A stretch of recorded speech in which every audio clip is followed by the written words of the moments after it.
Good early evening, ladies and gentlemen.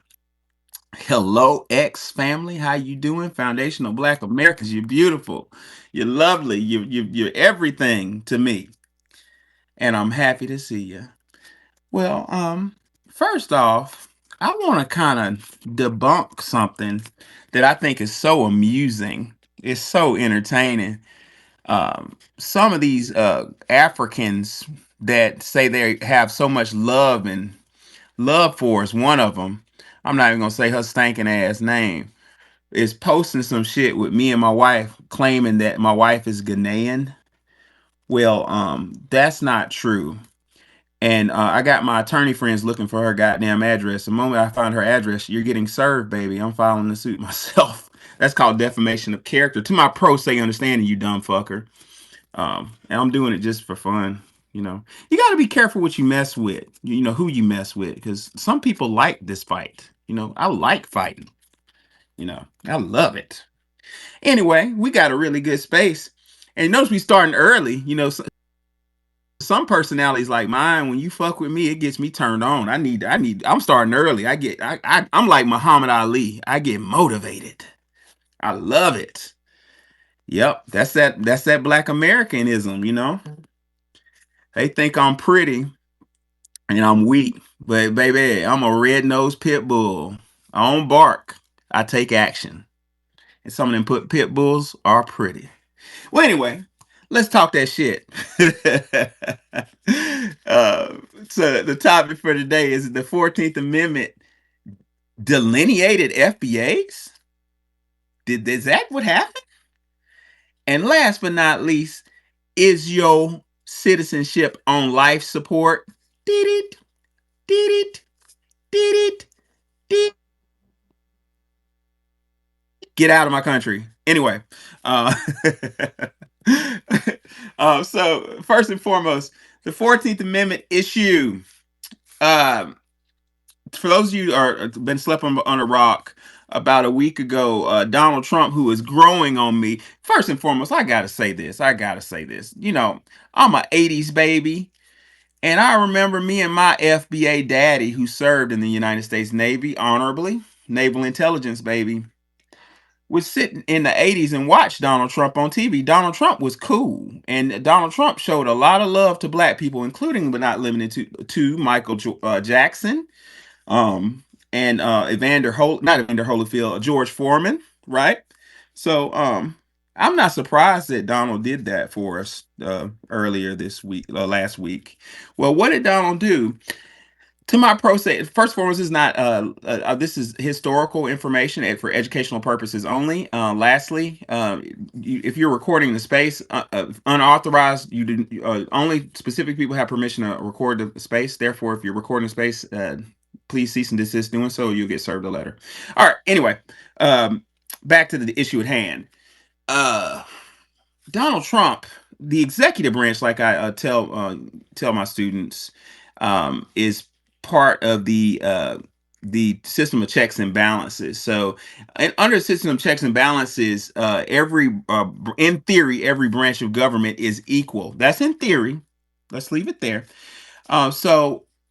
The executive branch, that's Donald Trump, executes orders.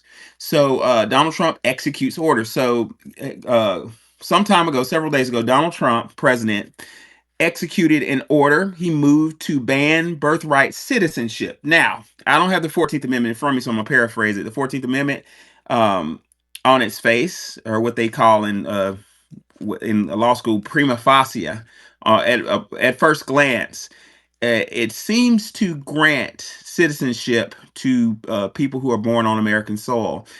Trump challenged that on the basis, to my pro se understanding, of the 14th Amendment being taken out of context, the 14th Amendment being issued for foundational Black Americans only. Now, in Article 3, now Article 1 is the legislative branch, Article 2 is the executive branch, Article 3 is the judicial branch. Donald Trump is Article 2 made his chess move to strike birthright citizenship. An Article 3 judge, I think y'all can fact check me on this. I think it was a liberal Article 3, countered. He made a chess move for TRO. So TRO is a temporary restraining order to just put a stay on Donald Trump's motion, basically like a dog, stay until it's reviewed. Now, there's a possibility that that review could go to the Supreme Court. I think it is, in my pro se opinion. Should it go to the Supreme Court and the Supreme Court rule that Donald Trump was well within his rights to do so, that's going to be law, and the 14th Amendment belongs to us. Now, why do I think, in my opinion, the Donald Trump was correct in doing so? Donald Trump was correct in doing so, in my opinion, because if you look at the 14th Amendment came to counter the Dred Scott decision. So the Dred Scott decision that happened prior to the 14th Amendment was Dred Scott and his wife, an enslaved foundational Black American. Dred was so brave for doing that. I get teary eyed thinking of the amount of bravery it must have been for an enslaved Black man to walk up to a racist courthouse and say, "Damn it, give me my rights." He did it, and the courts ruled that he does not have rights, or basically the United States is not bound, I'm paraphrasing, bound to respect the rights of a slave. Got it?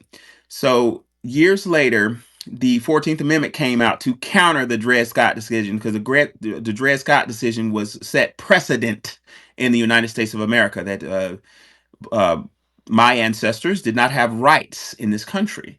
Well, the 14th Amendment countered that. So, in the context I just gave you alone, it is my opinion that the 14th Amendment was created exclusively for the foundational Black American freedmen, and in diametric opposition to the Dred Scott case that involved who? A foundational Black American freedman and his foundational Black American wife. Given the facts above, I humbly submit that the 14th Amendment belongs to us. When Donald Trump did that, what happened? We had a delineation, an official delineation. The world had to sit and watch an American president, duly sworn in by a Supreme Court justice, say this is for Black Americans. Deal with it. And that presented a delineation. What are your thoughts on it, Wani? I agree. I noticed that four things happened. Number one, the 14th Amendment delineated for us. Um, and we should seize the opportunity with the ONB to not be associated with foreigners on the census. We have a special relationship with the United States of America.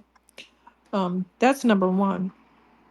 Number two, the discussions threatened their legal citizenship by forcing an analysis on the meaning of the 14th Amendment.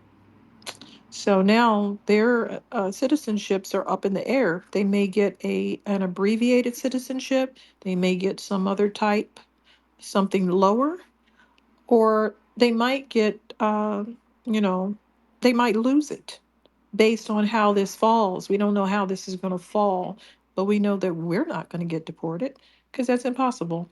Unless you've been laying up with some illegals and they sweep everybody up and you wake up in Colombia. Um, the other thing that happened is the actions made them feel unwelcome. That was a different response than I expected. They really genuinely thought this country loved them and wanted them. And now they're seeing that most of the country is saying good riddance, goodbye. They tried to use the produce trope about we pick all the produce. They said 1% of these people go to rural areas to pick produce. Most of them go to New York and Los Angeles to take everybody's job. So that's not true. They go to major cities. That's why I was pretty shocked to learn that they were all over Chicago like that. That was shocking. I had no idea. So they've been doing a lot of dirt here. I knew that they had destroyed my home state and my home city. I'm no stranger to that. I've been dealing with that for a long time, decades. But I had no idea that every state had a glut of them. And the last thing that has happened is it will prevent them from coming over here. A lot of them will not come here because when they came over here, they lost everything when they got ran out of here. This woman is, discussing the fact that she lost her house. She is empty. Her car is sitting there. She was not able to get her clothes, and her sister sent her her clothes. And she was able to transfer some of her money from America over to, I think it was Mexico. um, these people are losing it all. So if they want to come over here, play games, and lose it all, I don't think they want to. I think they would rather go to somewhere else. Yes. Let's talk about it. Why are they over here in the first place? I'm going to say it again, like Dr. Umar. Why are they over here in the first place? Well, they're over here in a way in diametric opposition to the foundational Black American. Now, um, I don't say one thing. One of my saving graces is I don't say anything that I can't back up. You know, I don't talk off my hip. I'm talking facts. And matter of fact, that's exactly what Dr. Claude Anderson says. He says, quote, as a matter of fact, he really said that, quote, as a matter of fact, ethnic and racial immigrants historically have been a wedge between whites and blacks, giving whites an alternative to interacting with blacks. Each time in history, either before and after a war, when the American economy was expanding and could have offered material economic benefits to blacks, a new influx of immigrants or refugees arrived to fill the void and further exile blacks from the fruitful participation in national life. So these immigrants who President Trump are escorting back to their homeland, according to Dr. Anderson, come in to take what's ours. And that sounds ignorant, but it's the truth. Dr. Anderson says, quote, today there's little cooperation between political or otherwise between blacks and minority groups. For the most part, ethnic minorities do not support black causes. They have been getting a free ride at black people's expenses on civil rights and minority programs. As members of loosely formed political coalitions, they are mostly quiet while blacks agitate, but they are quick to state their claim on affirmative action benefits won by blacks. They are here to get what comes from, which is coming off of us. In a way, when Dr. Anderson says a wedge, they are the wedge in between us and what we deserve to get, which is why we're struggling. Now, that wedge could be in between us and education, in between us and jobs, in between us and, small business loans. You pick your poison, but they are a wedge, and Donald Trump is escorting them back home. Good riddance. Nikki, your thoughts? I agree. My words were going to be they came to replace us. And I keep bringing up the fact that our past president Biden was like, "Oh, you're going to have to work with the Hispanics." They came here to specifically take take our spot and take over anything that's been allocated for foundational Black Americans. They're even trying to replace our history and say that it's theirs. So we're What? not going to let What? them do it. You talking about with the Juan Crow? Oh yeah. Oh, you Yeah, read just my mind. making up stuff. Yeah. I, Just you know, making up stuff. We have too much evidence of foreigners sitting there while we couldn't go into places while they could, and us pretending to be Hispanic. One man pretended to be Hispanic so he could do business, and he pretended to be a Mexican when he was really kind of a light-skinned black guy. One guy was running around in a turban pretending to be East Indian. That was a normal thing. And these immigrants had little pins and badges and paperwork in case they look black, they could present these and say, oh no, I'm this and I'm that. And of course, we're still talking about tourism in some cases. The United States wouldn't want to look bad if someone was a tourist. So they could pretend to just be some, foreigner bumbling through town and they wouldn't be subjected to Jim Crow. well, our sister Nikki just brought up Joe Biden, and you know what? Let's go in. Let's do it. Joe Biden is of the Irish lineage. So to examine him, we're going to look at Dr. Howard Zinn. According to Dr. Howard Zinn, he says, quote, how could these new Irish immigrants, themselves poor and despised, become sympathizers with the black slave? Y'all heard that? They couldn't become sympathetic with us.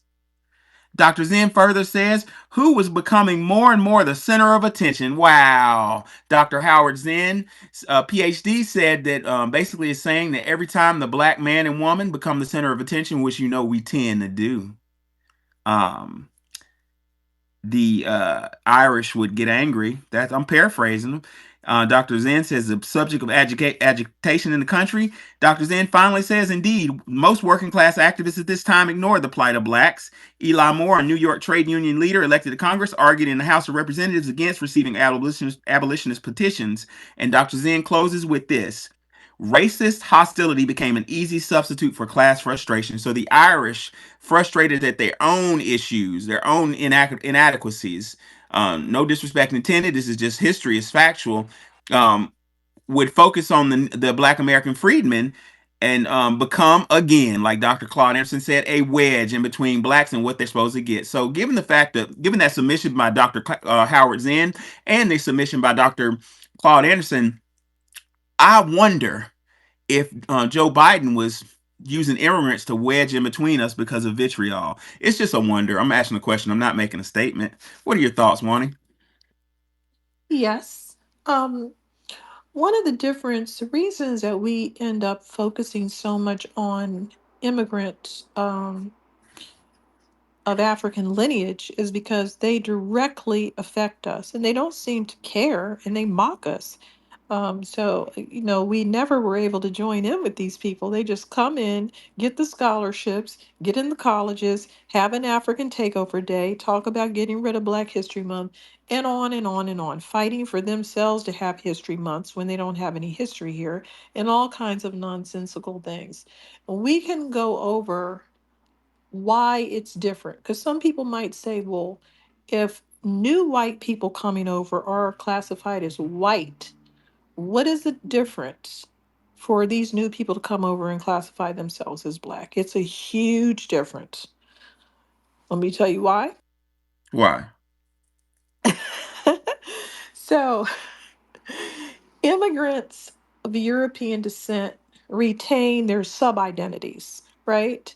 Polish, Italian, Swedish, under the title of white American, in quotation marks. Under the title of Black American, there's only one ethnicity, right? We don't have sub identities. I'm a Black American. That's it. There's no other things under it. So it's not an equivalent. White American is not an equivalent to Black American. These people did not lose their last names. They're not infringing on each other's stuff. You don't see a Polish person opening up a pizzeria talking about we Polish people invented pizza. Want to see the pepperoni? You don't see it. Hold on. Who's talking? Continue your submission. I don't know who was talking. I felt like I heard somebody talking. Maybe it's my I imagination. did.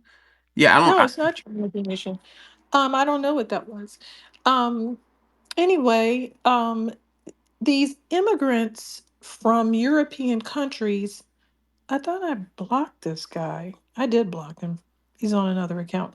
Anyway, um, these Polish, Italian, Swedish immigrants, they come under here. They're called white Americans, true.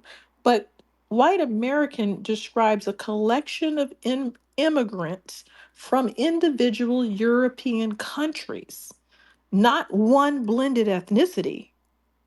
You see the difference? Right, right, They right. know they have their last names, they have their religions, whatever they are. They have their cultural things that they do. They're not they're not all mixed together. They're not an ethnogenesis here. And that's the difference. And so when you try to bring over these other people that are a full-blown ethnicity and tuck them under us, you're tucking them. That would be like if white people all came over and had to tuck under Polish. That they're not Wow. Polish. Yeah. And so our ethnicity is black, but the white people's race is being called white. Hmm. Okay? And we're having to share our ethnicity with immigrants that have nothing to do with us. And they're confused because they go over to Ireland and call themselves Irish and then want to hand wrestle with the Irish people of what an Irish person is. So they're obviously not in a frame of mind or don't have the intelligence to work out that they're not Irish, that they're not going to ever be Irish. And it's just like if they would go to China, they're not going to be Chinese. Right. Hold on a second. Right. Right. Well, the foundational Black American is indigenous to this country. Matter of fact, I would argue historically and academically that the concept of this beautiful United States of America, I love this country, was created uh, in direct um, relation to the foundational Black American. To support that bold claim, we're going to go ahead and do a little bit more Claude Anderson. We're going to hit up Dirty Secrets, one of my favorite books by him, in an essay he wrote that said, "The Liberty Bell rang first for blacks." Did y'all know that? Did y'all know that the Liberty Bell in Pennsylvania rang first for us? Well, in case you didn't know it, check it out. Quote, when the bell was first rung for liberty, it was for the liberty of blacks, not whites. Can you Throughout this repeat nation's it history, because the it in the broke up? It broke up. Could oh, you say it again? Just say the Liberty Bell. What were you saying? It's breaking up. first. It's breaking Uh up. oh. It's breaking up. Could Okay, you go ahead and move? talk for a moment. I don't know why it's breaking up. I didn't You're not you're not moving around, huh? Okay. know. Okay. If it goes down, it'll be right back up. So don't worry about that, y'all. It could Okay. be targeting space. Can you hear my break? Am I breaking up now? You Yes, you you're you still are breaking you up. are breaking up, but we'll just have to try to push through. So, Uh, um, like I was, you're still breaking up. Do you want me to talk? yeah. Okay. So imagine two scenarios. An Austrian conspires with academics, journalists, and authors to spread a message that Irish step dancing originated in Austria. Wouldn't that be weird? Or a Russian opens up an Italian restaurant with a sign that says pizza originated in Russia. People would think they were crazy. That's improbable that that would happen because Europeans from developed countries immigrate aware of the boundaries and with more respect for their fellow Europeans' cultures, religions, and surnames. Unfortunately, that's not true for Africans and Caribbeans. They don't immigrate here with boundaries. And the reason they don't immigrate here with boundaries is because we have been too open. These other European countries have killed each other. They have murdered, some of them have just murdered, slaughtered high numbers of each other. But we have been open to all of the people coming in and out of the United States of America, whether it was during being enslaved, if they came on the plantation to work, or whether it was just a street party that they ran into after World War II and when a lot of Caribbeans came up here to work. We embraced all of these people. And we didn't have any problems, but they don't have boundaries. That's one of the issues. And they don't have respect because they want to keep jockeying for a position with us. Like, oh, we're just the same as you, but they're not. Not That's the they're totally problem. different. They're No, they're totally not. different. I think I have reception now. Can you hear me clearly, Wani? Mm-hmm. Yeah. Okay, yeah. They're totally different than us, and that's okay. That is okay. No disrespect. Much love to our African cousins, but we're not you, and you're not us. You know, when I've spent some time in Ghana, and yes, I did go to Ghana, and I still my visa um still valid. I might go to Ghana next month. Take that. And go. I'll just be shopping. But anyway. I had very little in common with them people culturally, and that's okay. And I'm not dissing their culture. Ghana was one of the most beautiful places I've seen in my life. And the only place I seen that touched that beauty was Costa Rica. Costa Rica, I don't know. Maybe Ghana's more beautiful because it was so different. But We're not them. They're not us. We are us, and they are having a fucking hissy fit because we're saying who we are. Now, back to my earlier point, I argued academically that the United States of America, was created in direct lockstep with the foundational Black American man and woman, and I had an essay to spit by Dr. Claude Anderson called "Liberty Bell Rang First for Blacks." Ain't that beautiful? And the essay goes a little like this: quote, "When the bell was first rung for liberty, it was rung for the liberty of blacks, not whites. Throughout this nation's history, in the praise of liberty, hoaxes and frauds have abundant and have been told to millions of children and adults alike. According to Richard Shankman, the ringing of the Liberty Bell to declare this nation's independence on July 4, 1776, began with George Lepard, a Philadelphia journalist. Lepard fabricated the ringing of the Liberty Bell on the 4th of July in a book.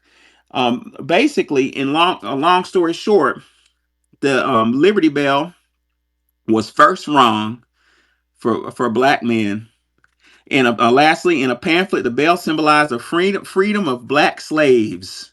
Let me say that one more time. Quote: in the pamphlet, the Liberty Bell pamphlet, the bell symbolized the freedom of black slaves, not the independence of white Americans from Britain. The name, Like the Statue of Liberty. Amen, Wani. And let me tell you how beautiful the creator is. When they tried to finesse it and pretend like it was created for Europeans, what happened to that bell when they rang it? That motherfucker cracked right down the middle. It was a sign of disrespect and impurity. Dr. Anderson says the bell symbolized the freedom of black slaves, not the independence of white Americans from Britain. The name Liberty Bell was coined in 1839 by anti-slavery activists. Deal with it. So that's very interesting. I've got to add that into my information right next to the Statue of Liberty. So, like I was saying before, there's no boundaries. So, like I was saying, you don't see Russians talking about they created step dancing. And the difference is that Latinos and Caribbeans have paid academics, award shows, and everybody else. And this Red Bull, which is run by this Red Bull articles that you see posted, they're run by immigrants. They're paying them to lie about who created hip hop, point blank. They're determined to globalize it. We've got Africans that open up soul food restaurants all over Europe. They're determined to infringe on our food and then shove a foo-foo ball down somebody's throat and tell them that that's soul food. Nobody wants their food, so they have to lie and say that it's a cool Black American food. There's an African chef. I think he's African and Caribbean mix. He's running around claiming that the roots of soul food come from Nigeria. Okay, so that means that Nigerians created Southern cuisine? What? How can two people steal from us at once? That's impossible. Somebody's got to win. You got Paula Dean claiming it's Southern cuisine when we know that her people can't cook. We know that English people never could cook, and that's why we had to cook. And then we have Africans who literally run up trees and eat bush meat, claiming that they're the roots of soul food. And that's a lie because they never could cook and they can't produce a cookbook to save their lives. They can't produce a book prior to being colonized to show anything that they were eating. And we know what they're eating now, and it's not soul food. So we have people here that have infringed on us so badly, every essence of us lying, scamming about creating jazz, hip hop. I'm surprised they didn't claim that they created, well, they did. They just said, we created all of your music. Shut up. We're Africans. Everything comes from us. Everything does not come from West Africa. West Africans came from somewhere. They don't Facts. have the roots. that they claim to have. Some of these people are very nomadic and haven't even been in the places that they're talking about. Wanda, Tribes can I? didn't even Wanda, exist. let me add on to let me add on to that, because that's a point of vitriol that West Africans have told to me. I've seen them told my colleagues. I've seen them say it on spaces. Is Niga, you don't know where you're from. Well, I'm saying you don't know where you're from, sir. I spent a good amount of time in West Africa, thank you. And what I was surprised to see, I was shocked to see, is West Africa was more colonized than the United States. Those tribes are displaced. They're damn near nomadic. I was downtown Ghana and downtown Accra, and we were driving through downtown, taking a shortcut, and through the shortcut, the dress, the attire looked different. The people were dressed differently. They dressed specific in Ghana, in Accra, and I was like, "What's wrong? Why they dress like this?" You know, and the gentleman who was driving us said, "Oh, this is a refugee camp." I was like, "Refugee camp? What do you mean?" It was full of Liberians because there was a civil war in Liberia. Now, this is two a year ago. Civil war in Liberia, and the UN, according to the driver, the UN just went through Liberia and was like, "Y'all uprooting. I'm picking y'all up and just throwing y'all in Ghana." What I'm trying to say is West Africa, to a certain extent, and I'm talking about more than one country, Liberia and Ghana, are unstable. Like these people are just moving around, nomadic almost. You know what I'm saying? So how dare you be in an unstable jurisdiction and talk about I don't know who I am? Well, sir, I know who I am for the last 10,000 years. My mother is from Alabama. Alabama's not a word; it's a phrase. It means here we rest. Sweet home Alabama. Get it? And my mama people been there for the last 10,000 years, as far as I'm concerned. I know exactly who I am, and I'm the same color as the dirt in Alabama, red.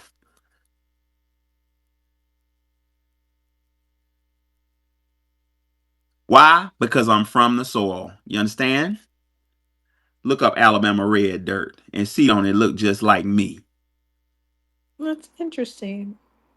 What other places have that red dirt? Georgia has a Because little bit. I noticed that when I go places, they have this different color dirt. So, just to review, having immigrants to come over here and call themselves black under our circumstances is a blatant act of ethnocide that white people don't exhibit because they don't have that. They don't experience that because they keep their last names and they know that they're Polish and they know whatever. But we're being forced to share our ethnicity, not our race, our ethnicity with people that come over here. And they're being encouraged to call themselves by our names. Now, Polish people are not forced to call themselves English, but Somalis are being told to call themselves African Americans. This is a stupidity that has to be addressed and is going to be addressed. We shouldn't have people that have nothing whatsoever to do with us in any way, shape, or form. We have nothing to do with Somalis, no matter what people think. It's false to believe that all Africans are related. Africans have distinct tribes. Somalis don't have anything to do. We have to go back 100,000 years to find some relationship between a Somali and a Nigerian. Well, They're simply not closely related. I'm gonna push back on you, Wani, but not the way you think. I'm gonna say there is a relationship, but it's not a friendly relationship. The relationship between us and West Africans is a relationship of cargo and a damn seller, and they were the seller. I was the fucking cargo, according to Dr. Snyder. Um, the the free Africans as a group by no means objected to the slave trade. Enslavement did not offend the moral sense of Africans. Take that.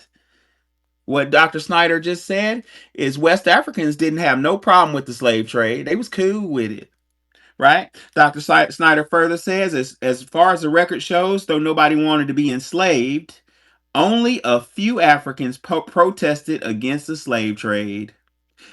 A good many Africans engaged in the commerce, especially the most powerful leaders. The shrewdest of their followers also profited in the flourishing new economy. European goods created new markets with eager buyers. Them Africans couldn't wait to get European trinkets. They couldn't wait to get the what was it? The broken mirrors, Wani?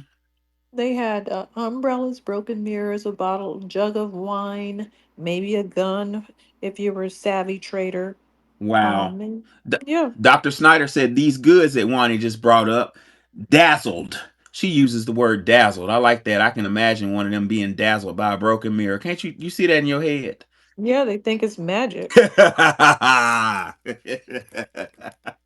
That's funny The as hell, devil one. made this. Holy That's shit. what the white boy thought when he saw the he saw those big ass um what is that? Puma Punku, those bricks over in Bolivia. Yeah. They said this was made by the devil. Well, I have to say it definitely has some tool marks on it, and it's smooth as silk. So how did they make it? It was made by the devil, I guess, Well, that's fun. Wani, or an that's alien. classic. They thought it was the so y'all. She's saying they thought them broken mirrors was fairy dust. I guess. Dr. Snyder said these broken mirrors, I'm paraphrasing, dazzled many Africans. Slaver John Barbeau in 1746 described their uses. The broad linen serves to adorn themselves and their dead men's sepulchres within. They also make clouts, patches thereof. They like clothes. The Europeans was bringing them linen.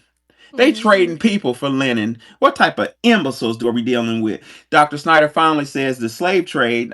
She didn't say slave trade. She said the trade. I'm paraphrasing her, but let me be exact. Quote: the trade not only commercialized the economy and changed the everyday life of Africans, but it also corrupted them. But we supposed to be friends with them, right? Allegedly, African kings sold wives with whom they were angry. African parents sold children with whom they could not feed, and desperate Africans sold themselves. How do you sell yourself, ladies and gentlemen? Somebody make it make sense. Barbeau told of a son who defeated his royal father's efforts to sell him by first selling his father. That's what you're dealing with. You're dealing with the descendants of people who had that much respect for you to sell you for a broken goddamn mirror. But I'm supposed to hold hands with you and sing kumbaya? I think not.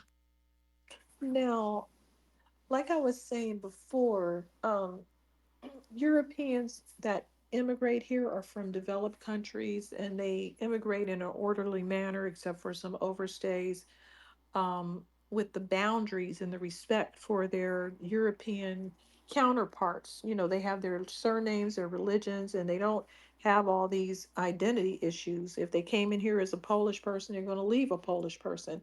In stark contrast, we are getting masses of colonized, less developed countries coming here.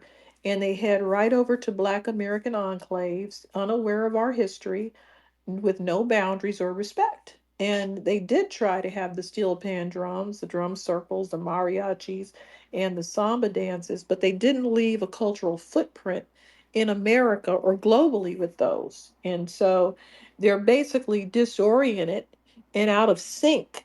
They don't know what to do with themselves. I've seen them do this personally. This isn't. This might sound like, oh, that happened a long time ago. I saw them do it. They came in strong, steel pan drums. You know, playing all that stuff, and no one, everybody treated it like it was a novelty song, like, oh, that's fun, but it's not something you want to get down to. You don't want to dance and just, start really getting into it. It doesn't feel that way. So these people were basically disoriented and out of sync, and they just started to leapfrog onto our music because they didn't have anything going. And then when they leapfrog, when people love your culture and your music, they start to want to get rid of you because you're a witness to the fact that they don't have it. So what do? You're stealing someone's stuff, and the next step is to get rid of them. So that's why they tried to do that paper genocide on us and get us out of hip hop. Oh, yeah, Caribbeans and Latinos created it 50-50. Well, if the moment you say Jamaican or Caribbean, the moment you say Latino, you might as well just say white. It's one step away from being white. If you say Caribbean, because they identify as Chinese, Arab, anything, that's their motto. Out of many, one. So they said that they're Irish, they're Arab, their race is Jamaican. They don't identify themselves as black, quotation marks.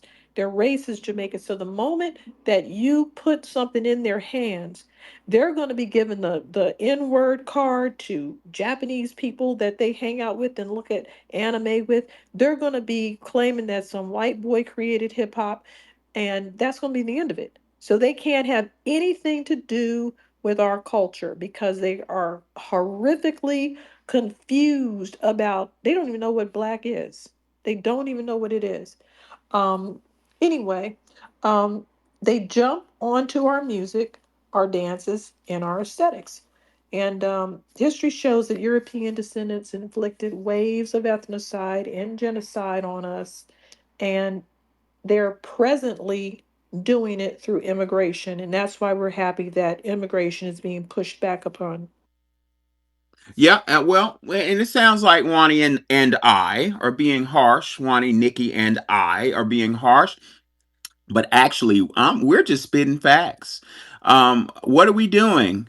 We're protecting our FBA brothers and sisters from making alliances that could be detrimental to future business endeavors and detrimental to your health, actually. Um, to understand what does Dr. James Small says, he says history will erase the mystery. So this we're dealing with a mystery of vitriol between the African diasporic, not everybody, but we have a solid history of vitriol from people we don't know, just like the person who put out a slander on me that's going to get me paid because I'm suing her ass. Um, well, if you look back on at history, um, Dr. Snyder said, I don't know if it was husband or wife, so I'm just going to say Dr. Snyder. Both of them are PhD. They both wrote the book. How sweet, huh? Dr. Snyder says the basically the during the slave trade would not have the transatlantic slave trade, which my father's family got wrapped up in. So I'm half indigenous Black American and half well, a quarter a member of the diaspora. So I do have links back to West Africa, unfortunately. But anyway, I say that unfortunately, I mean that because of the all the trauma that it was involved with that. That's unfortunate for me. Well, the slave trade, according to Dr. Snyder's plural, would not have even happened. It would not have been possible without the complicity of Africans. They made it happen, ladies and gentlemen. Deal with it. Let me prove to you what I'm saying. According to Dr. Snyder, the slaver captain, that's a white man, the European, had to depend on Africans at every turn. Let me read that again slowly. Quote, the slaver captain had to depend on Africans at every turn.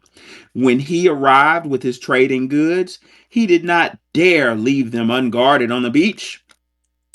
He had to hire an African, captain of the sand, to watch over them until he could hire other Africans to transport them inside the fort. When he bought slaves, he had to employ a captain of the slaves. What type of fucking title is that? Hey man, what you do, man? I'm captain of the slaves. How shame on you. Quote, to get them to the beach. Then he had to house them somewhere until he could complete his cargo. He learned that if he loaded immediately the slaves he first bought, he ran the risk of having them jump overboard. If he kept them in chains, too many of them inconveniently sickened and died. So he arranged to send his early purchases to the holding pens in the forts to be guarded and fed by, guess who, ladies and gentlemen? Anybody want to guess who they're getting fed by? African. There you go. Gold star. Under a captain of the trunk. This is complicity, ladies and gentlemen. This is a whole network of Africans working together to sell us to the fucking mainland. So, given that fact that I just put out, and I can put it in a jumbotron for your personal reference, um, why do we feel like we owe allegiance to these people? Don't they owe us an apology? What are your thoughts, Nikki? Well, they definitely. Oh, go ahead, Nikki. I don't know. I feel like the Pan African stuff has, as far as I remember, I'm a little bit older. The Pan African stuff has always been pushed on us. We were always taught that, hey, we're African. We need to go back to our homeland. It was almost as if we owed our lives to them. Like This is our family. We need to go back to them. We need to do something for them. And I never clearly understood why it was being pushed like that, because now I look at it, um, I'm sure at least half of us have an African shirt in our closet somewhere from a few years ago if they keep their clothes. And I I would always see those, and I would always feel like I needed to participate. I remember one year I flew out to what do you call that city in New York? Not Buffalo, not Harlem, the other Manhattan, not Manhattan, another city in New York. I flew out there. Bronx, No, not Long um, Island. Bronx. not Long Island. It's one of the more. It's more expensive there. It doesn't. Flushing, It's it's Manhattan. it's very close to Manhattan. But I flew out there for Juneteenth one year, and all it was a bunch of African people selling dresses and necklaces and things. I don't remember there being any foundational Black American sellers or entertainments. We did have regular American food and African food there because people are going to buy what they like. But I didn't realize the significance. That was maybe 10 years ago. Was it is it Brooklyn? Yeah, Brooklyn that I flew out to. Um, I spent June 19th there, and it was just a whole Pan African celebration. And for some reason, I felt like I owed something to these people and that I should get more in touch with it. And I didn't realize how out of touch I was at the time. Even though I was in the Black empowerment movement, I wasn't deep into delineating at the time. That's all. Right, right, right. And Wanda, you were going to add to that. The issue was, should they owe us an apology for being so complicit in the dang slave trade? Oh yeah, they owe reparations for sure. Right. Just the same amount as the European does, because they owe the world for creating that oppressive system. Like I said earlier, the European wouldn't have been able to be all over the place. They would have just been relegated to beating each other up in Europe. They would have just been tussling maybe in Central Asia with some Mongolians here and there. They would have just been able to put their people in serfdom and peasantry. But like I was trying to say before, um, the when you add Latinos in the mix, you just might as well say you got white people in your mix. As you saw with Fat Joe, we just gave him a black card because he was acting black, and he's got white on his little, his jail printout. When you put Jamaicans in the mix, you might as well just say everybody's in it because they have Chinese last names. Chinese people helped them to make reggae continue after we made reggae an international thing. The Chinese Jamaicans are the ones who were the engineers, distributors, and everything, created their first sound system, the Great Sebastian. Was done by a Chinese person.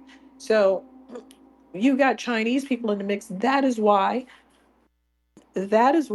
during the Olympics I saw them advertising breakdancing. And I didn't see any black Americans. I didn't see anybody. I saw a bunch of foreigners. The reason I saw foreigners is because they've been drilling down on our culture, trying to say it was global, trying to include people that were simply not there. Instead of seeing a Black American in the Olympics breakdancing, what we saw was a non athletic person. She was the wrong athleticism. She came from the wrong region. She came from Australia. Australia has nothing to do with where breakdancing came from. Her athleticism looked like she was having a seizure. She was from a social status that wasn't associated with breakdancing. She was from an ethnicity that wasn't associated with breakdancing. She was from an age that wasn't associated with breakdancing. She was from a gender that it's mostly males breakdancing. How in the hell did it end up being a old white woman from Australia? Please let me know. How did breakdancing get represented by an old broken down white woman from Australia that has nothing to do with our culture? Well, that happened because we didn't gatekeep, we didn't keep the Jamaicans out, and that meant The next people that got in there were Chinese people talking about we're the best break dancers. And the next thing I know, there's a white woman who's, she bought the spot. She petitioned for that. She had all kind of academia saying she was a doctorate in break dancing. She made that up. She just made up a whole PhD. Okay, it's pretty funny. And then she petitioned them and said, "I'm a doctor of breakdancing," and she got it. The only way she could do that is because we let these other people write a bunch of academic articles lying about this music genre and this hip hop movement, and that's how these other people get in and steal it point blank in your face, a complete theft. Nothing like that woman has ever been associated with breakdancing, and nothing that looks like her ever will. Well, our sister Wani said something so important about 4 minutes ago. She was talking about, and of course I'm paraphrasing her, but she made mention of Africans in on West Africa need to pay reparations because without them the slave trade would have never got popping. That's factual, ladies and gentlemen. If you look at Dr. Claude Anderson's brilliant essay called "The Doctrine of Equal Exchange," now the doctrine of equal exchange, just in layman's terms, is what we were talking about earlier with the West Africans selling whole human beings, like my dad's great granddaddy, selling him for a fucking broken mirror, which our sister Wani said they thought was probably magic. I'm gonna sell a human for some magic. Just madness. That's the doctrine of equal exchange, unequal exchange. Dr. Claude Anderson says, quote, the self-destructive attitudes of the tribal chiefs have yet to be fully explained or understood. But historian Norman Combs offered one explanation as to why the chiefs so willingly traded their valuable resources to European and Arab traders. According to Combs, African tribal chiefs willingly participated in such questionable trade practices because West African economies were subsistence based, and therefore people were satisfied with the status quo and saw no need to accumulate wealth and power. Damn them for that. Let me say that in normal people language. What Dr. Claude Anderson said so educationally was the West Africans were already balling out of control, so they were just selling us to show off. They strengthened the European slave trade. They strengthened European power. They, to paraphrase our dear brother Dr. John Henry Clark, nursed the European into turning into the destructive force that it is today, and they need to pay for it. They need to pay reparations as well. Yeah, they created that thing that we called white supremacy. There would be no white people in everybody's country colonizing everything. They wouldn't have had the money. They wouldn't have had the money to do what they did. They did that because they were making tons of cash. Imagine giving someone a broken mirror for 40 human beings and then taking those 40 human beings and selling them for between an average of $800 each. $800 times 40. And all you've had to pay is a broken mirror for 500 years. And you wonder why these people are broke as hell and Europeans are rich as hell. They took that money and they distributed it to all of those beautiful uh, Gothic buildings that you see in Europe.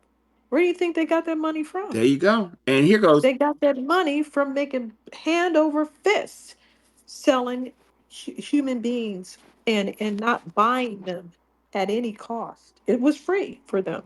And the real fucked up part about it is when they ran out of selling us, they start selling them. So they dumbass got caught up in the slave trade too, which is what they got. Dr. Chancellor Williams talks about that. He says that the Portuguese had a quota, and when the Chiefs couldn't make the quota, the Portuguese was like, "All right, get your ass in, get your ass in here. We coming with me." So that's what the whole Queen and Zinga thing was about. She was like, "Oh well, they're starting to sell us now. I need to fight back." Just madness. Now, I just want to point out the lameness of these people. Foreigners took pictures of us dancing, right? And they hosted parties playing our music. And because they did those two things in the 70s, They declared themselves the creators of the genre. No recordings, no proof of them doing these dances prior to us, no proof or recordings of them playing this music prior to us, not even an inkling. And every time they tried to come up with a lie, their so called creator of hip hop slapped it down. Cool Herc said, "Oh no, toasting has nothing to do with that. Oh no, I didn't create hip hop or rap or any of that." He smacks it down, but they don't want to hear those quotes. And he doesn't want to say it again because he didn't understand that this would come up. When he first poo pooed those notions, he knew that it would never fly. But once these people started immigrating over here and being parasites, then he got quiet as a tomb because he said, well, maybe we will be able to steal this. Maybe our lame culture will be able to get a win, even if it's by stealing, because we don't have any morals or ethics or integrity. It doesn't matter if we steal and lie and cheat to get other people's intellectual property. We can just do what we have to do to survive. Ladies and gentlemen, uh-oh, hold on one second. Da-da-da. In the Jumbotron, I'm about to put Wani and our sister Nikki's Cash App. And lastly, I'm gonna put my Cash App. And if y'all want a copy of my book where I talk about what Chancellor Williams says, I give evidence more on Africans being involved in the slave trade. Put $25 on my Cash App and put your full address, and I will mail the book out to you Thursday. I'm sending another batch of books out Thursday. I'm starting to run low on them, so. But anyway, I know, those went really fast. yeah. And to finish what I was saying, thankfully, Microphone Check by Tariq Nasheed confronted that ethnocide that they were trying to pull off.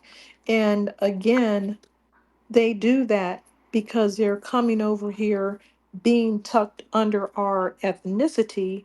No one has to put up with that on the planet. Nobody has immigrants coming into their country and claiming their ethnicity. Maybe they'll claim their race.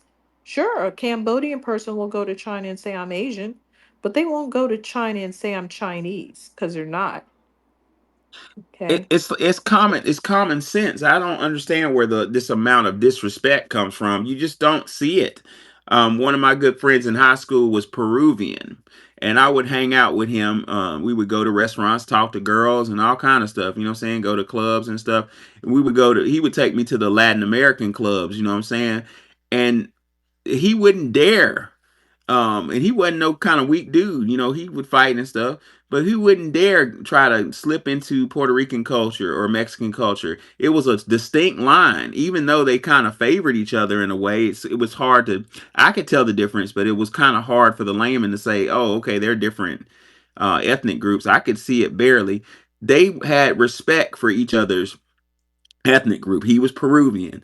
Such and such was Ecuadorian. Such and such was Mexican. So why is it that everybody feels free to just try to step in and out of blackness? I'm to the point now of gatekeeping. I won't let people do that around me anymore, and I've become kind of unpopular with it.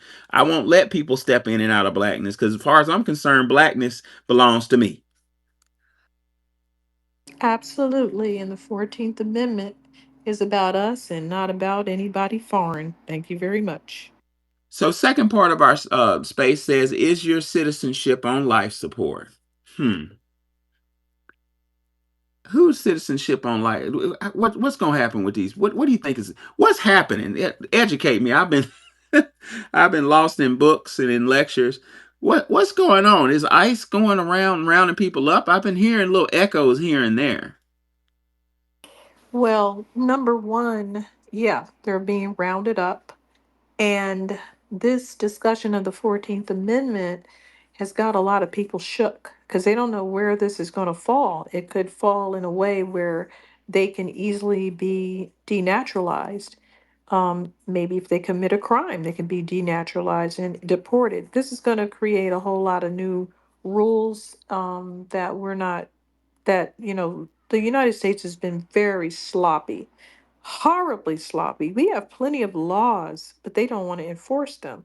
And I've had ICE people that I met. They weren't directly ICE officers, but they worked within the system. And they said that they give you teeth and then they take the teeth away.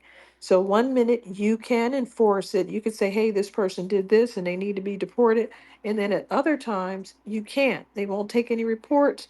They refuse to act. And they just let criminals walk around. They let them out to molest and pillage another day. You know, So that's all of that is being that's challenged. got to be frustrating because we saw that happen under the Biden administration. Trump was in the first term was aggressive with the border patrol, and then when Biden got in, like the rules of engagement, the ROEs changed. That kind of reminds me of what combat soldiers tell me. They say that different administrations have different rules of engagement. In one moment, you can return fire, and the next moment, you're getting shot at and you can't shoot back.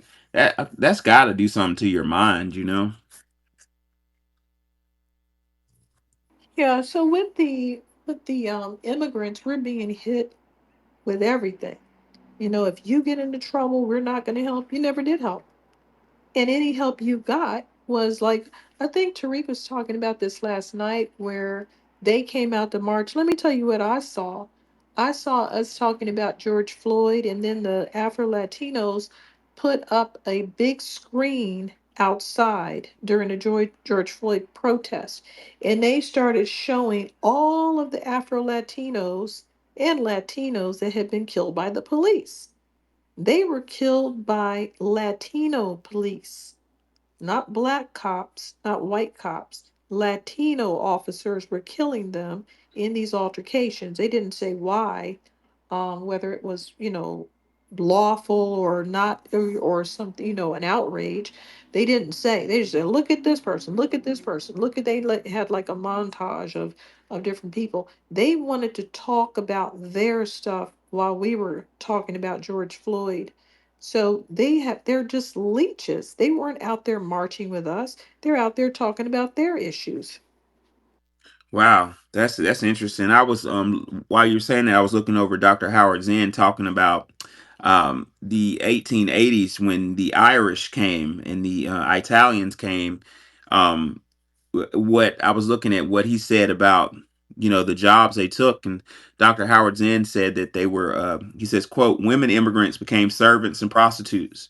Like this is a secular pattern that keeps repeating in diametric opposition with us. But I am hopeful with the Trump decision with respect to the 14th Amendment. This is new. This is almost like a break in the pattern. I view it that way. I view it as a break in the Mhm. pattern.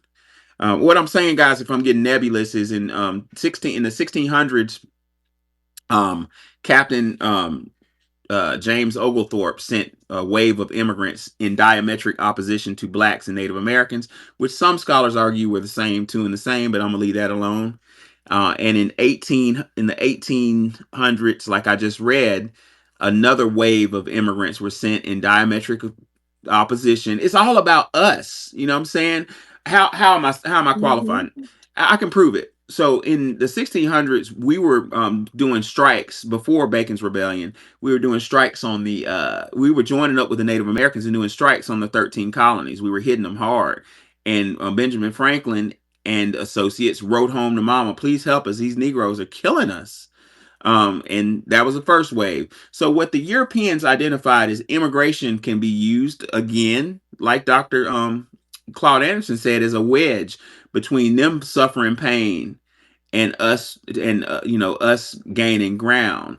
And that tactic has been successful. Well, black Americans, I'm telling you, under the sound of my voice, recognize that immigration has been weaponized. I'll say it wherever you need me to say it. I'll say it in France, you know, and I'll prove it. I will come with scholarship and prove that immigration has been weaponized. Does that make every immigrant bad? No. Does that make me xenophobic? Absolutely not. That makes me acknowledging a problem to look for a solution, which my president just gave us several days ago. Yep. So I was just going to say these ideologies they keep throwing at us. Oh, we're being divided and power in numbers. but their numbers don't mean anything. That's the problem. That's what I've been saying the whole time. They have 1.3 billion African descendants, and they don't do anything. They just ask us for help. They ask us for financial help. They ask us to accommodate them in our cities and place to hide out behind. They want us to buy from their stores. We are the only people that know how to speak up for ourselves and have been effective doing it, and they have not been effective in their own full-blown countries with UN seats. They just sit there doing nothing, showing off their new hat, and asking us to help financially, asking us to help with scholarships, asking us to help with our HBCUs, asking us to help to hide them out until they get acclimated, and then telling us they don't need to be acclimated because the white man is good and he's not a problem until he sets your house on fire and burns up all your people. And then you want to run away from Colorado and go back to uh, under the warm arms of Black Americans. Well, Go ahead, Patty. hopefully that warm Oh, arm has dried up. But go ahead, Patty Cake. oh, it has. Trust me. Hey, hey, shout out to you, Professor Nikki, Wani, Arthur, Hi, how you everybody in the doing? building. I'm good, I'm good. So I have a question. The 14th Amendment, delineated FBAs is your citizenship on life support. Okay. So today there was a protest in Philadelphia where a bunch of people were standing in front of the ICE building. I'm not sure now how many of them were naturalized, but a few of them were arrested. Now, if any of those were, let's just say they came from Mexico and they got naturalized or whatever the case, or their parents got naturalized, um, would it be fair for them to be deported because that's a violation of the naturalization laws? And reason why I'm bringing that up is because Wani made a good point about them not enforcing the laws. Like forever, people have been hiding a lot of these people in their homes, the ones that actually got naturalized, and they have been committing crimes. So they just haven't been enforcing any of the laws. And I just wanted to know you guys' take on that. That's real fascinating, Patty Cake. It is so fascinating. Our brother Mark Carter says all the time we need to take the and I'm nonviolent, so don't misinterpret me by saying take. I mean take by be aggressive to support new candidates. I do not believe in violence, but nor do I support or condone it on my channel. But Carter says we need representatives that represent our interests. I'm paraphrasing our brother in the political process. Now, let me tell you how essential that is, because that goes over our head or we like to ignore it. I don't know what the problem is. You're talking about, I'm hearing you talk about laws that are on the books that are seemingly ignored. I didn't think it was possible to ignore laws like that until my second year of law school. I was clerking for a judge, the Honorable Helen Shores Lee, this wonderful person. And I was allowed to sit in. Helen was uh, she wasn't, she did, she was a circuit civil judge back then. She recently passed, but anyway, but I was allowed to sit in through one of our colleagues on a process. I'm not going to mention this district attorney, he's still living, but it was a district attorney and a grand jury. So basically, a grand jury is a selection.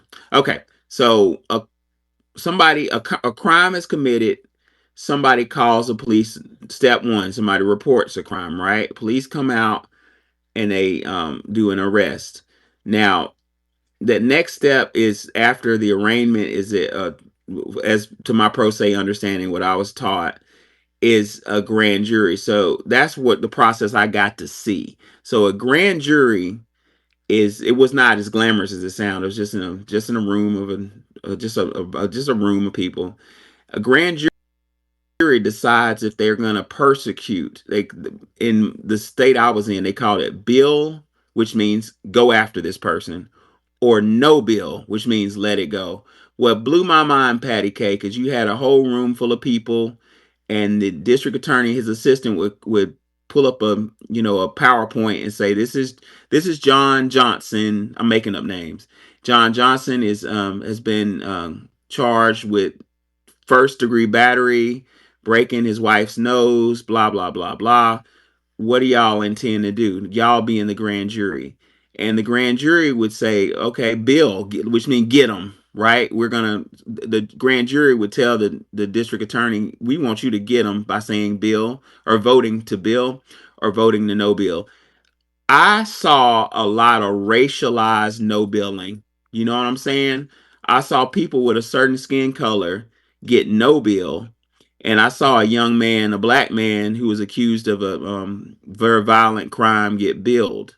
So what blew my mind, and that's what sent me away from crim. I wanted to do crim stuff, but I just was like, I can't be part of this, because I saw that politics are involved in the selection of prosecution.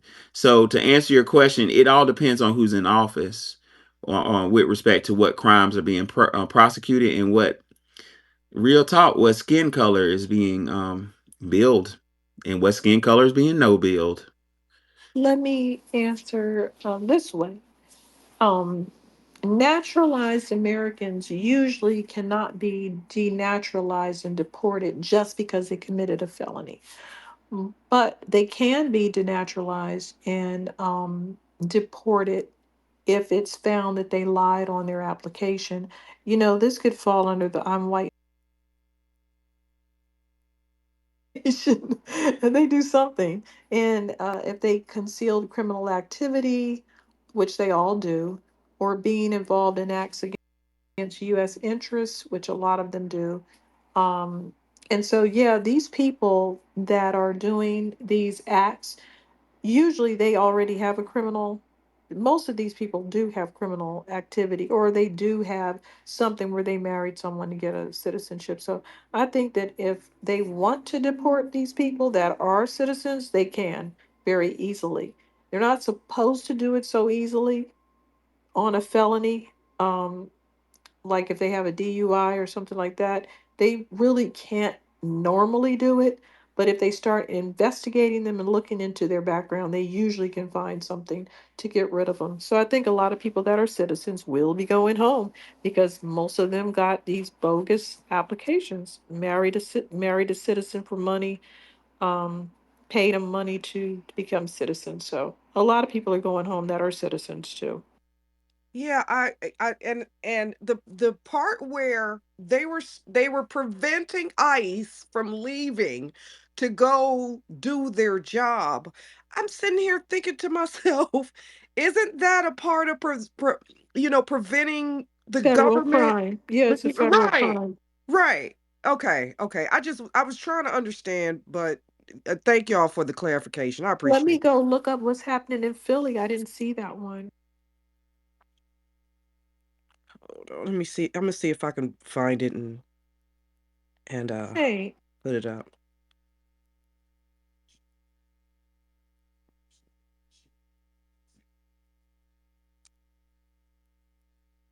Okay, yeah. I'm a post it and I'm gonna put it in the oh, general line thank for you. you. Okay, okay. Thank you, Patty Cakes. Thank you so Thank you, much. Patty Cakes. You later, you're playing. Yep. Go ahead. Okay, Empress, what's on your mind? And then we'll go to Beavis. Much Beavis, Detroit love, everybody. peace. I can let Much this. love. I love you, Nikki. Much Detroit love to you. So I want to bring something to y'all attention that's going on in Detroit. This is ludicrous. Now, Detroit is about 85, 90% black population. The rest have a mixture of a few whites, and Hispanic is in the southwest region. I heard on our local city council today that you got fools that want to make Detroit a sanctuary city, but one that is Hispanic. Council member Ramirez is her name, and she's of the alphabet community as well. She's been facing a lot of backlash because people are calling her out in terms of her tactics. She makes sure to let it be known she's more representing the illegal aliens, and she has went far to say on public record, do not allow ICE in your house, even if you've been in this country 20 or more years. If they don't have a warrant, they don't have a right to come in your door, which she makes a logical point. But the thing that really aggravated me, she goes on to say that the 14th Amendment is for those that were migrants and illegals. And so many charged at her like we were slaves. And then she tried to adequate the Mexicans that is in Texas to facing the same oppression. Yet these are the same people when you're in Southwest Detroit turn their nose up at you and call you a compra negra. And if you are my complexion, the professor complexion, Stacy complexion, we're called melaches. You do know what that means, Professor, do you not? Do you know what that means, Professor? Oh, my mute button was on. Does that mean mixed? No. I don't know what it means. When they refer to melaches is mixed, but that's how they refer to you as lighter tone. Hmm. When you are brown to dark, you're compra negro. And that's how they use it in Detroit. I can't speak for other areas. Now, I say that to say this.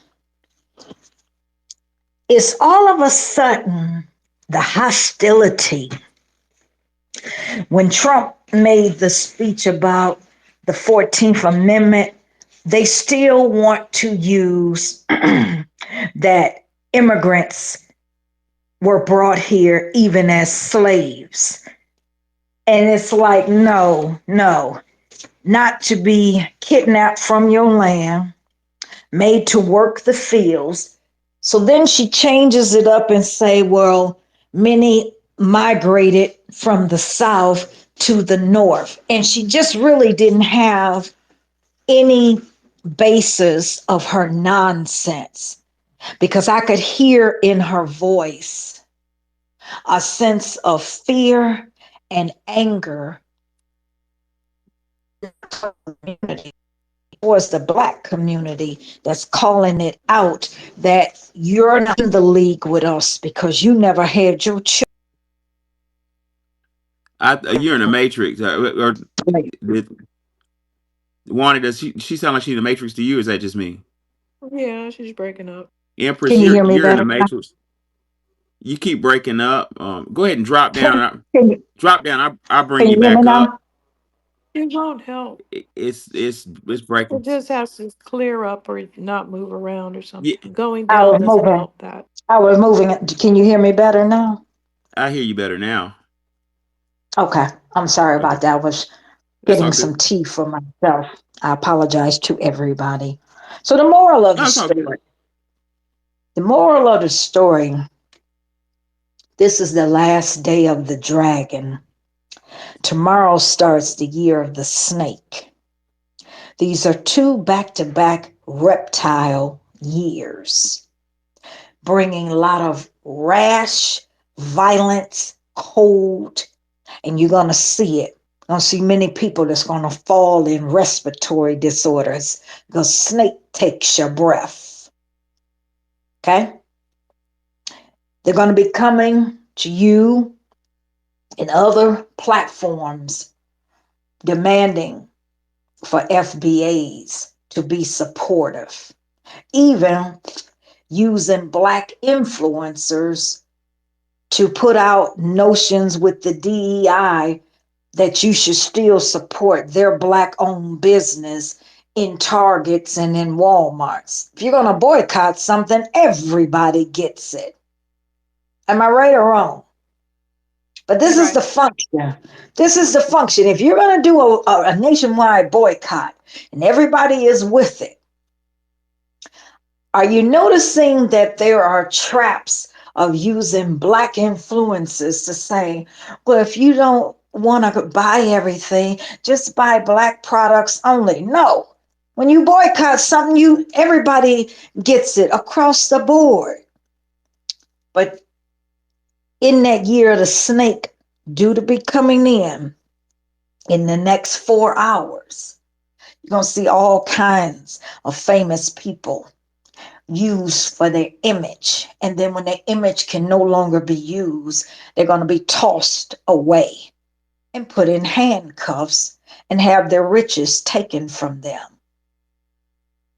Did you see where they're freezing, Professor, trying to freeze the federal grants and loan? In my state, our attorney general had to go to federal court to put a pause on it so people can't be denied their student loans and their grants to go to school, whether it's college or vocational. I told you the mindset of a Gemini dog is insanity. You do know that, right? But I'm up for it. I'm here to teach y'all about, Oriental astrology so you'll understand in what's coming. It's going to be real interesting this year, and especially in that fire horse where it gets violent. That dignitary of arrogance down in Texas, you waving a Mexican flag and trying to prevent ICE from coming to people's neighborhood. But now let's look at this. If this was black people, even black migrants, they would be gunned down immediately. You see the contradiction? Foreigners can come here and they don't face the same scrutiny as black men, women, and children does. I totally agree with you. We're gonna Empress. We're gonna go to Beavis, a new speaker. Um, Mhm. yeah, we're gonna go to Beavis Rushal. I think I'm saying it right. Beavis Rushal, and we'll come back to you, Empress. Go ahead, Okay. Beavis. I may be saying it wrong. Beavis again. Beavis Rushal. Beavis, are you there, Beavis? Or we can go to Yeah, Indo. go to Endo. Hey, can you hear me? Yes, sir. Yep. Hey, good afternoon. Good afternoon. What's Yeah, I up? was. This is woo. This 14th Amendment is a doozy. I was thinking because this man, Mr. Trump, he's like it's almost like everything he says he means. It's like when he says America first, he's like he means it. So and also I was thinking can America actually compete economically in the world with China and these other people without giving black people reparations? Is that even possible? Well, I don't think it is. that's exactly. I brought that up to the on Denmark's page today. Like, I was looking at the debt clock. And, I might need. I'm gonna put that in a jumbotron momentarily. But we're in hot water. And there are several strategies that I'm hearing echoes that will be a remedy to pulling us out the water. But one of the strategies I'm hearing is reparations, because if we get, and I'm not going to say if, when we get our money, what are we going to do with it? We're not going to sit on it. We're going to spend it. And what is that going to do to the economy? It's going to replenish the American economy. So, yes, I think I don't have a crystal ball. I don't know the future, but that would be such a easy way if you give 40. To get out of this, Yes, yeah. yes. Where did you hear? Where were you hearing this from? It's reverberating in spaces. Okay, because I just thought about it like, okay, yeah, external revenue thing, that's dope. Getting tariff money from other countries, but will it be enough to pay off all this shit we owe? Well, depending on how I much don't, we get, let's say we I don't think it's enough. I don't think it's enough out there to even, you know what I mean? Because what 35 trillion in the hole? check this out. Well, so let's do the math then. Let's say each family gets $2 million. That's how many Black Americans we have. How many Black Americans are there? 44 million. What is the number? What's a million times 40 million? That's how I much. mean, I don't know. I can't count, but That's a it's big that's somewhere a in the big ass trillions. number. And if that was to happen, that would be um however many. That sounds like I'm not a mathematician, but a million millions is that a trillion? Is that Yeah, something like so? that. If it's 40 over 40 million Black Americans, and every family gets $1 million, that's let's say every family gets $2 million. That's two times. That would be 80 times two. That would be enough money to pull us out the hole. Yeah, because I'm like, okay, yeah, these tariffs, but like, okay, yeah, like when America gets a cold, the whole world gets the flu because ain't no money out there. You know what I mean? All these other like get tariff money from who? Like besides like them Scandinavian countries, which is like three or four of them. These other countries, and nobody has no fucking money. Like there's no money out there. So like I don't see any other way of getting out of this shit just to even break even without doing the reparations. There's no, I don't see any other lane. There's no money out there. Robots is taking all the jobs. Like I mean, not just, I mean everything. This shit coming, this border stuff. That's just an invasion. That ain't about no economic. I want cheap labor. That's more. It's because robots is doing all the ain't no jobs. This is about that was some invasion shit. Yeah. So the economics. Just I don't see any other way. I just don't see any other way. That's because what this country needs is investors, and there's nobody out there to invest in anything. People do not have fucking money. They just nobody has money nowhere.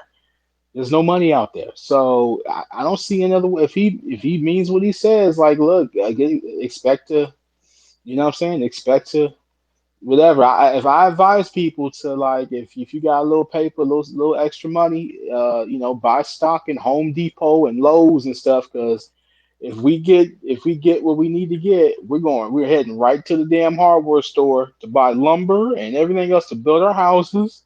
And like you start investing in lumber yards and all this stuff for people who want to start building shit. Um, yeah, and if you have young people, I suggest you get into shit like carpentry and plumbing and electrician stuff like that, trades, because I think we got to start building. Well, And brother, we were at our best. I'm glad you said that because we were at our best as Black Americans. Black Wall Street, and during that time period, post Reconstruction era, or no, that was during Reconstruction era because of Booker T. Washington's industrial education plan. That plan was based off of what you said. Every child had to learn a trade. It don't matter if you were a doctor, a lawyer, a pastor. Nobody cared. You had to learn a trade. Men learned how to make houses, work with their hands, and be bricklayers, and women learned how to make clothes. They made dresses, they made suits, and we built an economic base that created places like Black Wall Street. Well, the white power structures saw this success, and from my studies, created different personalities to attack that, namely W. E. Du Bois. W. E. Du Bois, who was a very he's our brother, and no disrespect to WDB. When I figured out I had to tell the truth about him, I took a trip to Ghana to apologize at his gravesite, so I don't really feel bad about it.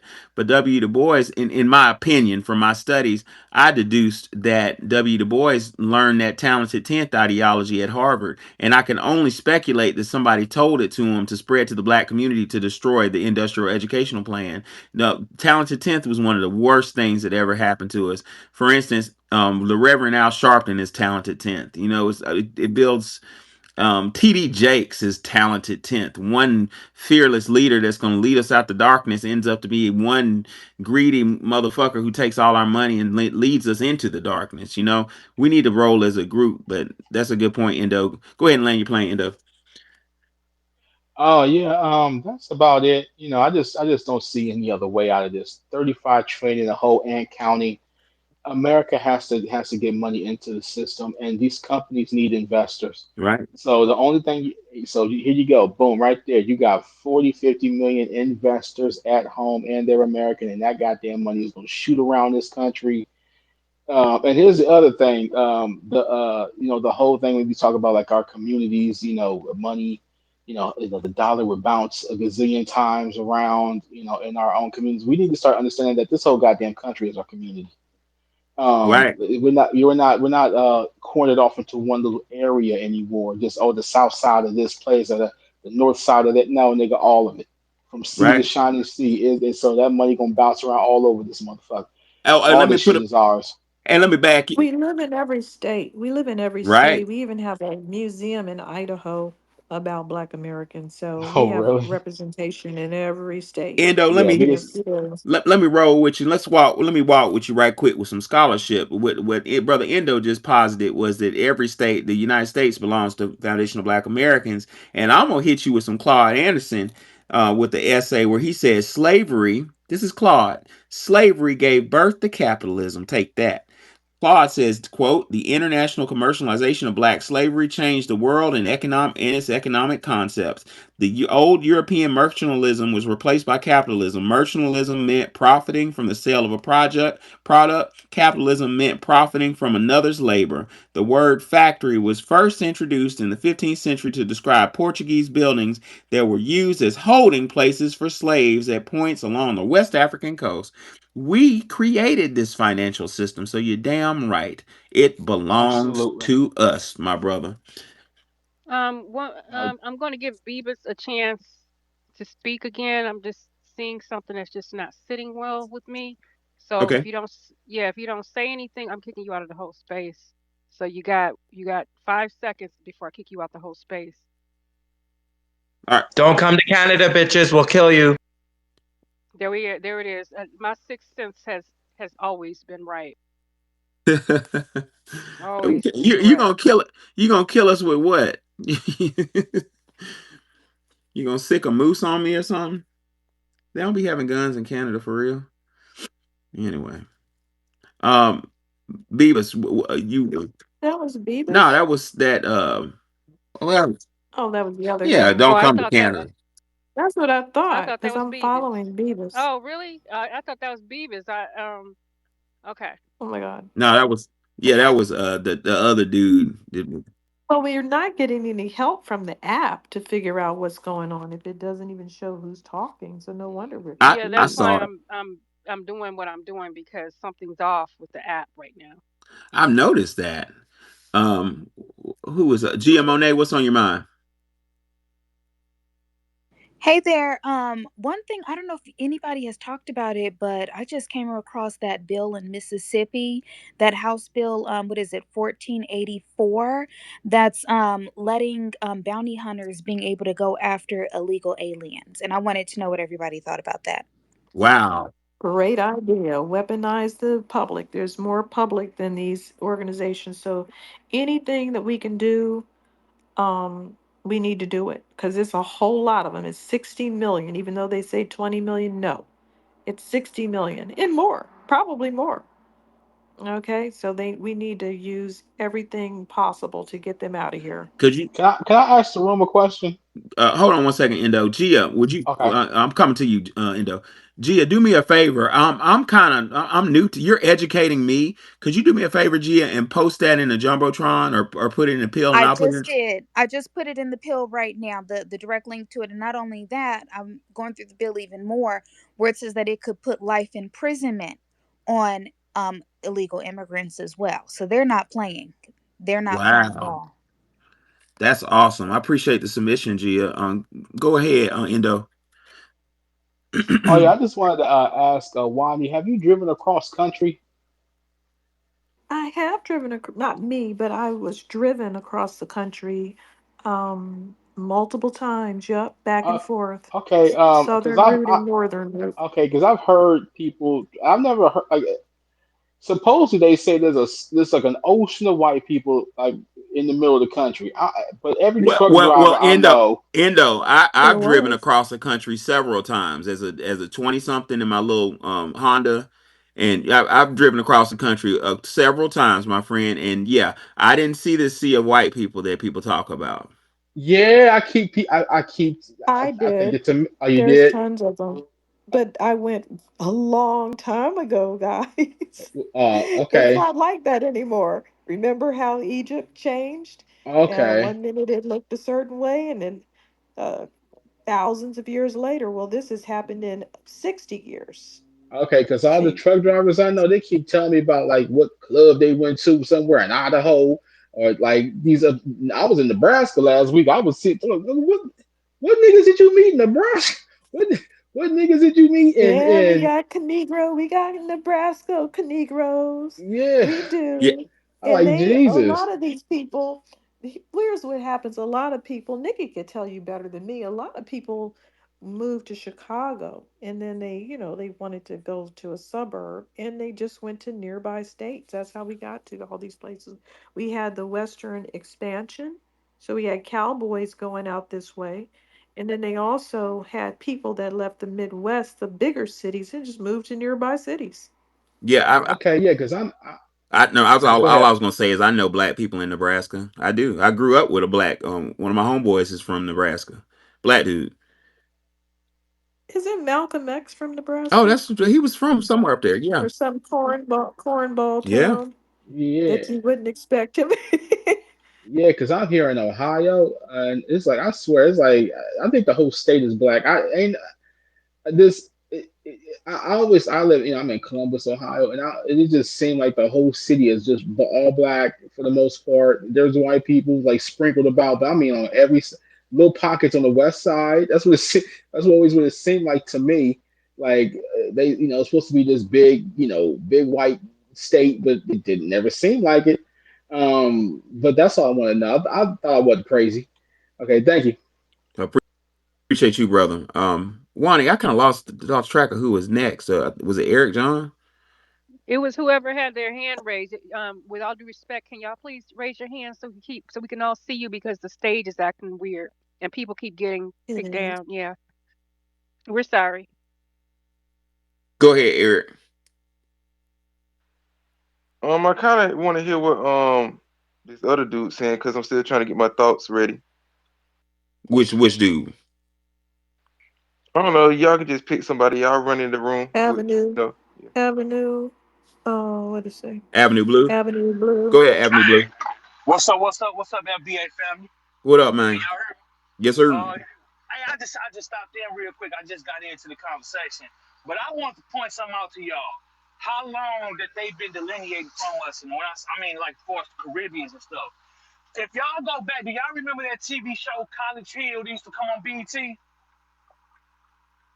A little bit. If you go back to that very first episode, it was like split in half. It was like I think like four Americans, and it was like four different students from the Caribbean, like Trinidad, Jamaica. They delineated on that show, and this was like back in the mid 2000s when this came out, and I never really understood it. But after I've been, getting put on game by you guys, brother Tariq and everything, now it's coming back when they say like 2020 is hindsight. Like, oh, that's why, because they was trying to bully like the Americans and stuff, and then the other Americans that they was like kind of like they were trying to get them to capitulate to their ideology and everything. But I just wanted to point that out. If y'all ever get a chance, go back and look at that first season of BT College Hill, man. They've been delineating away from us, so that's why I don't have no sympathy for none of them anymore. Oh man, Well, yeah. the very name Jamaican is a delineation. Right. They're Right, delineated. right. Everybody has a name, but they think they can come over here and call themselves by by our name. Yeah, and then wave a flag. I seen it at a, I've never been a Pan Africanist. I've never been that far. I always admired John Henry Clark, so I guess it was possible that I could have been one. But where I went the other direction is when I was professing at a historically black college, and I saw how how they treated us. You know, they had their own little thing, and seemingly we weren't involved in their little cliques. You know what I'm saying? We weren't involved in their little circles. It was like, no, no, no, you get over there. And I was thinking, damn, this is my school. This school is created for my lineage. And furthermore, um, um, we were accepting them, and we need to be knocked in the head for letting them into our legacy groups and our fraternities and sororities. Because I watched them get in one of our sororities and then gatekeep the sorority against foundational Black American girls. Hell yeah. Wow, yeah. But I'm gonna land my plane on that. I just wanted to point that out to you guys. I love listening to the conversation, man. Y'all keep fighting a good fight. I appreciate you, man. Yes, sir. All right, you ready to come up, Eric? Yeah, I'm glad that you said that about the fraternities because I think you were saying that yesterday in one of your lives, if I'm not mistaken. Right. Because this just goes to show you that the delineation process in America definitely do need to happen, and I don't have no problems with that. I think everything will be more, natural. You won't be having a lot of conflicts, with a lot of these other groups if some of them just get their shit together, and just process things about their history and just stop falsifying stuff about the Black American history and our people that paved the way for a lot of these other immigrant groups. FBAs is your citizenship on life support. No, we have documented proof that we are United States citizens, and they couldn't deport us from this country even if they wanted to. It'd be a hard thing for them to do. Now, you illegal aliens, y'all get them everything in they damn right to deport some of y'all. They just arrested two people.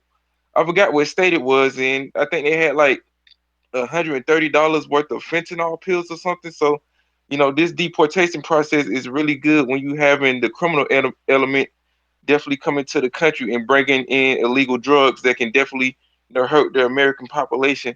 Especially when you go to like these major cities when they having people overdosing off these drugs. A lot of you Mayo creatures out here on the streets of Philadelphia, slumped out, face down, ass up in these drugs. So I think deporting these people will definitely help some of y'all drug overdoses, and a lot of you white supremacists can actually do something besides just coming into folks' spaces just yelling all types of shit that y'all can't do in Canada, because y'all got a lot of things up there that y'all can't do, besides bear arms. What y'all gonna do? Just throw expired maple syrup jars at us and bamboo sticks? Because once you come to America and you handle people the wrong way, Black Americans have a tendency to smack people upside their heads and definitely smack white girls mayo out the sides of their hands and stuff. So the moral of the story is, they couldn't deport us even if they wanted to. And the illegal aliens citizenship is definitely on life support. You can be out here all day, protesting, waving your flags in the streets, but the deportation is only gonna come to you no matter how many times you try to tell us we can't eat your food. Y'all crying, bitching, moaning, and complain about what the American government system has been doing to y'all. But y'all been living good, living on the lavish side for the past 60 plus years. And I think it's time for y'all to actually be about their life in y'all countries. And that goes for all immigrant groups on the legal side and the illegal side. I definitely want y'all to hold your own nuts. Make sure that your click ticks and dicks are adjusted when you come to messing with the Black American people.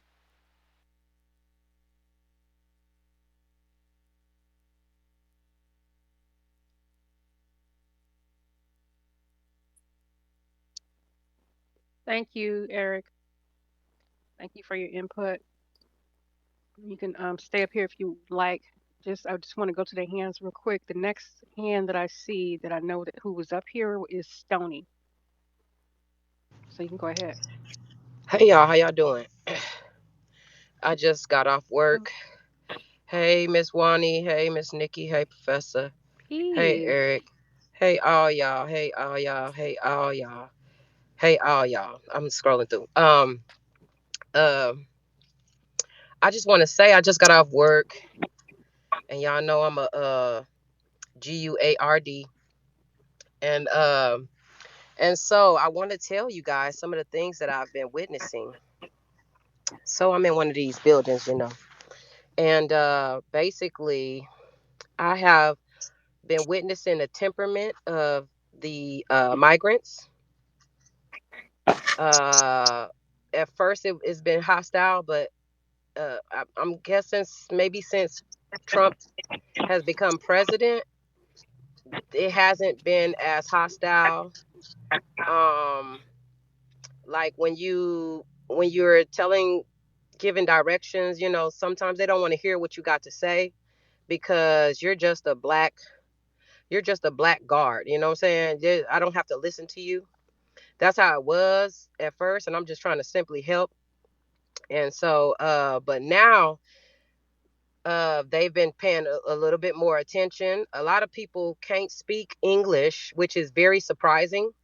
And they've been here for a very long time and still haven't grasped the English language. It's very shocking to me, especially where they're at and they're trying to get benefits and stuff like that. Also, the 13th, the 14th, and the 15th Amendment were made exclusively for us. Uh, the 13th is to stop slavery, I believe. The 14th is to give us citizenship to the children of the slaves. That's to give us citizenship. And then the 15th Amendment is the right to vote. We were getting the right to vote. So those three in particular were made for us.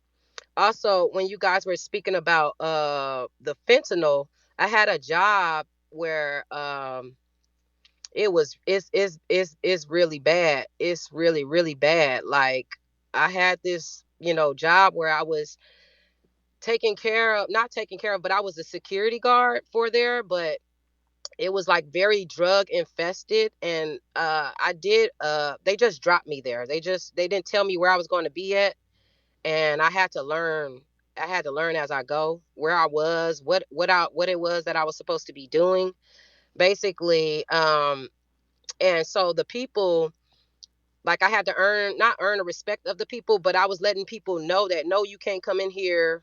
And what they were hearing was, no, you can't come do drugs in here. And so as soon as you say no, and they're hearing no, you can't come in, but they're hearing no, you can't do drugs, they're interpreting as you can't do drugs in here. They become extremely extremely violent, very very violent.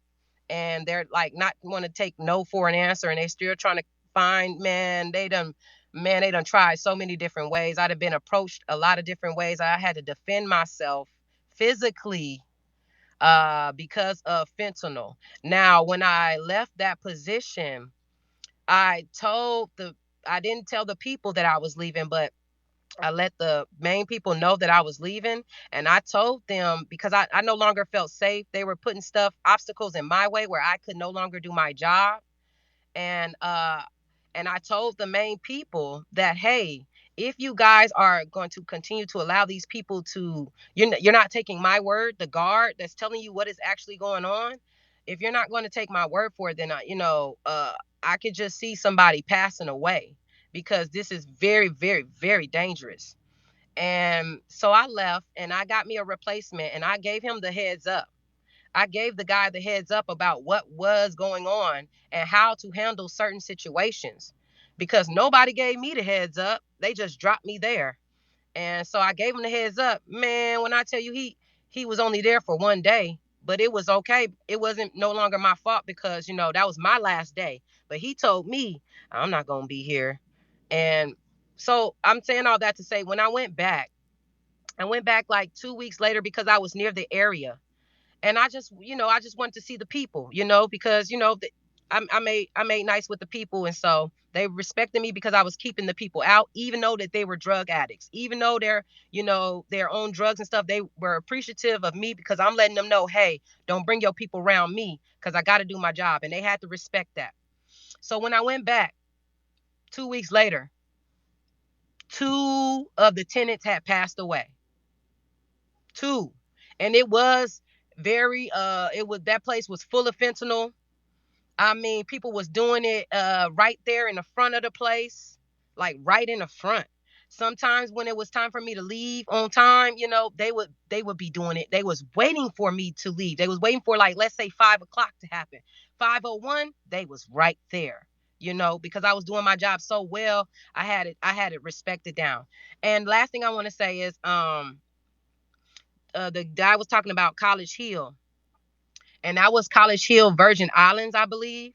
And that's hindsight is 2020, like that person did say, because they were doing that, and that was a sign of delineation, a sign of showing how different they are from us. It was a lot of bullying going on, and in my young mind, I didn't under young and naive mind, I didn't understand what was going on. But now that I'm an adult and now I understand what's been going on, I see what actually it was. They were, being like, I'm Jamaican, I'm Caribbean, I'm this, I'm that. You're not. You're here, over here in the Virgin Islands. Y'all got to abide by our rules. You got to do what we say. You got to think like how we think. And it caused a lot of tension in that episode. That was a really big season, and it was interesting to watch. But looking back, it was a sign of them doing that. I'll land my plane. Thank you guys very much. Well, that was really an experience that you spoke about. You see how they made you feel like you were the outsider on your own land? Mm-hmm. That's Oh, crazy. yeah. Oh yeah, and when the person set the fire, I told them, I caught it all on camera and everything. I told them what happened, who it was, where they lived at, and how that person had been problematic and X, Y, and Z. And she was an addict and everything like that. But she was one of those addicts that could get her way. A lot of them was doing a lot of prostitution, a lot of, stuff like that. And when they took her word for it, I was like, oh no. And it was a really big fire. It was really, really big. It was two crackhead, I'm saying crackheads, but I mean two drug addicts going against each other. One was jealous because the other had a place to live and stuff like that and owed her money. And it was very frivolous, but she started that fire because she was mad at her drug. They were both crackheads, but she was mad at her fentanyl. I don't know how to say it. Fentanyl head friend. She was mad at her. And so she calmly, you see it on the camera, you see her calmly walk by, and she lit the fire. And then she started another fire on the side so it could grow and like come together. And I mean, we had to shut the whole place, evacuate. We had to evacuate. It's a place for like veterans and stuff like that. So these are old people, but they all on drugs and stuff like that. They all on the fentanyl up and down the place. We had a few overdoses. Like that was very eye opening for me. They didn't tell me where I was going to be at. Uh-uh. That was crazy. And once they took that girl's side, I said, "Oh, my life is in danger. I got to get up out of here." Now, I wanted to add a new dimension to this deportation thing. Another issue is that, say you're Haitian, right? And you came to the United States illegally through Mexico, and you refuse to self deport back to Mexico. What's going to happen is you're going to get swept up and sent to Haiti. So now they're really playing games with themselves because nobody wants to go to Haiti. Trust me, Mexico is like a dream. Everything is better than Haiti. So all the Haitians have some soul searching to do. They either can leave and go to Mexico and get out of this country, or they're going to be detained. And if they're detained, they're going to be smoking right over to Haiti. Port-au-Prince, here you come. And one of these guys that they've been deporting Haitians. They've been doing that. So he said this. Just keep this in mind. He said he got deported to Haiti. He got off the plane and he said, "I haven't seen Haiti in 30 years." You know why he hadn't seen Haiti in 30 years? Because he went to South America, got all kinds of work permits, IDs, passports. Those people were very nice to him, gave him all kinds of identification, work permits, and he took those and threw them in the trash to run across this border. He played Russian roulette, and he had been doing this, jumping from country to country, getting passports and work permits to see which one was better. And they took his ass and threw him back to Port-au-Prince, where all of his scamming and opportunistic, exploitative behavior began. Start all over again. Okay?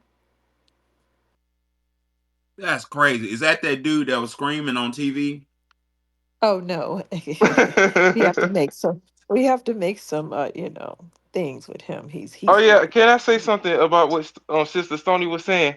Yeah. Like when it comes to like drug addicts and different ones and trying to identify them, you know how some of us black folks are. We just gonna call them a crackhead. So you don't have to, just put them in different categories. Especially like if they doing drugs that we never heard of, we'll say like, yeah, them crackheads right there, because they might have different features that they do or like different things that they do. Because most of the time, these drug addicts gonna do the same thing just to get their fix. And I'm glad you got out of that job because your safety is so much better than a job that's not giving you the necessary tools to make sure that you're safe. And a lot of these jobs are like that.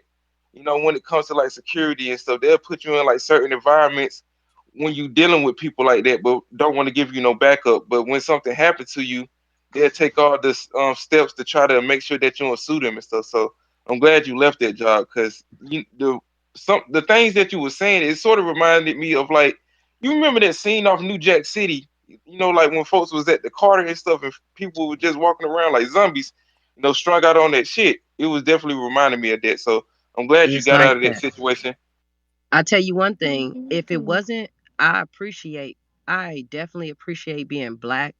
I appreciate that shit so much. I appreciate growing up in the hood because I had to use my hood tendencies to Right. regulate that whole place. And if I feel like if I didn't have that that background, like man, I was gonna be ate alive because I had got tried a lot of many times. One time I had to pick up some items on somebody's porch, just to tell this dude, hey, you got to go. And he thought it was just me and him, and he knew it was just me and him, and you could see it in his eyes that he was gonna come. And if it wasn't for my hood tendencies, you know what I'm saying, I knew that look, I knew what that meant. So that means pick up some. All right, cool. Oh, you think it's just one hand? Oh, you think Uh, you think it's just one hand? Oh no, I'm finna put two hands on this. And I was threatening him. I'm letting him well, know I'm finna give you the lumps, man. Stony, I'm finna make it happen for you, man. Stony, And if it wasn't for those hood tendencies, I wouldn't have we made it. appreciate your submission. We're gonna go ahead and move on. I think Queen Nene was next. Thank you You're guys. welcome. Queen Nene, what's on your mind? Queen Nene, can you hear me? Going once, going twice.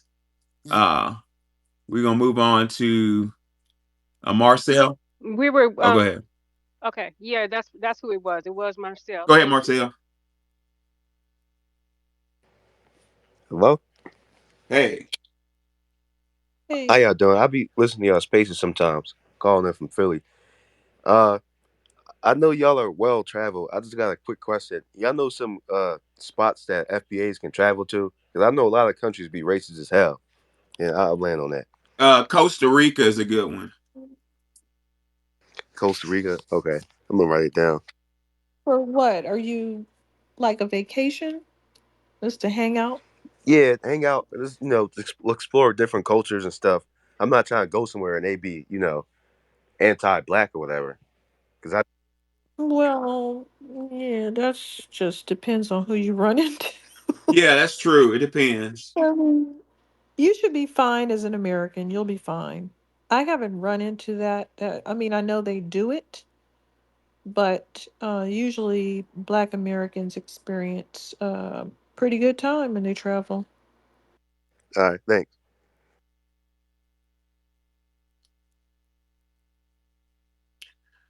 I've heard some horror stories about France as a Black American.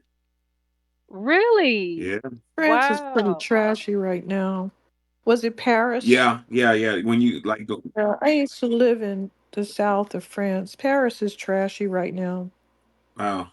Well, then it's overrated because I've never been there, Yeah, but everybody keeps talking like you need to go. That's the place to be. it was in the 50s. It's just, ugh, no. Too many. They beating up white women, talking about you need to put on a burqa, slapping them upside the head. Yeah, they're letting their immigrants run amok. Mm-hmm. The head was cut off and it was on the sidewalk where I used to live. A head. Wow. They, yep, lopped it off with a machete and then ran into a church and started killing a bunch of people. So, yeah, they need to clean their country up real hard. Ooh-wee. Okay, who is next? Um, I think FBA word or FBA world and then them or them. Yep, that's right. Go ahead, FBA world. World. Go ahead.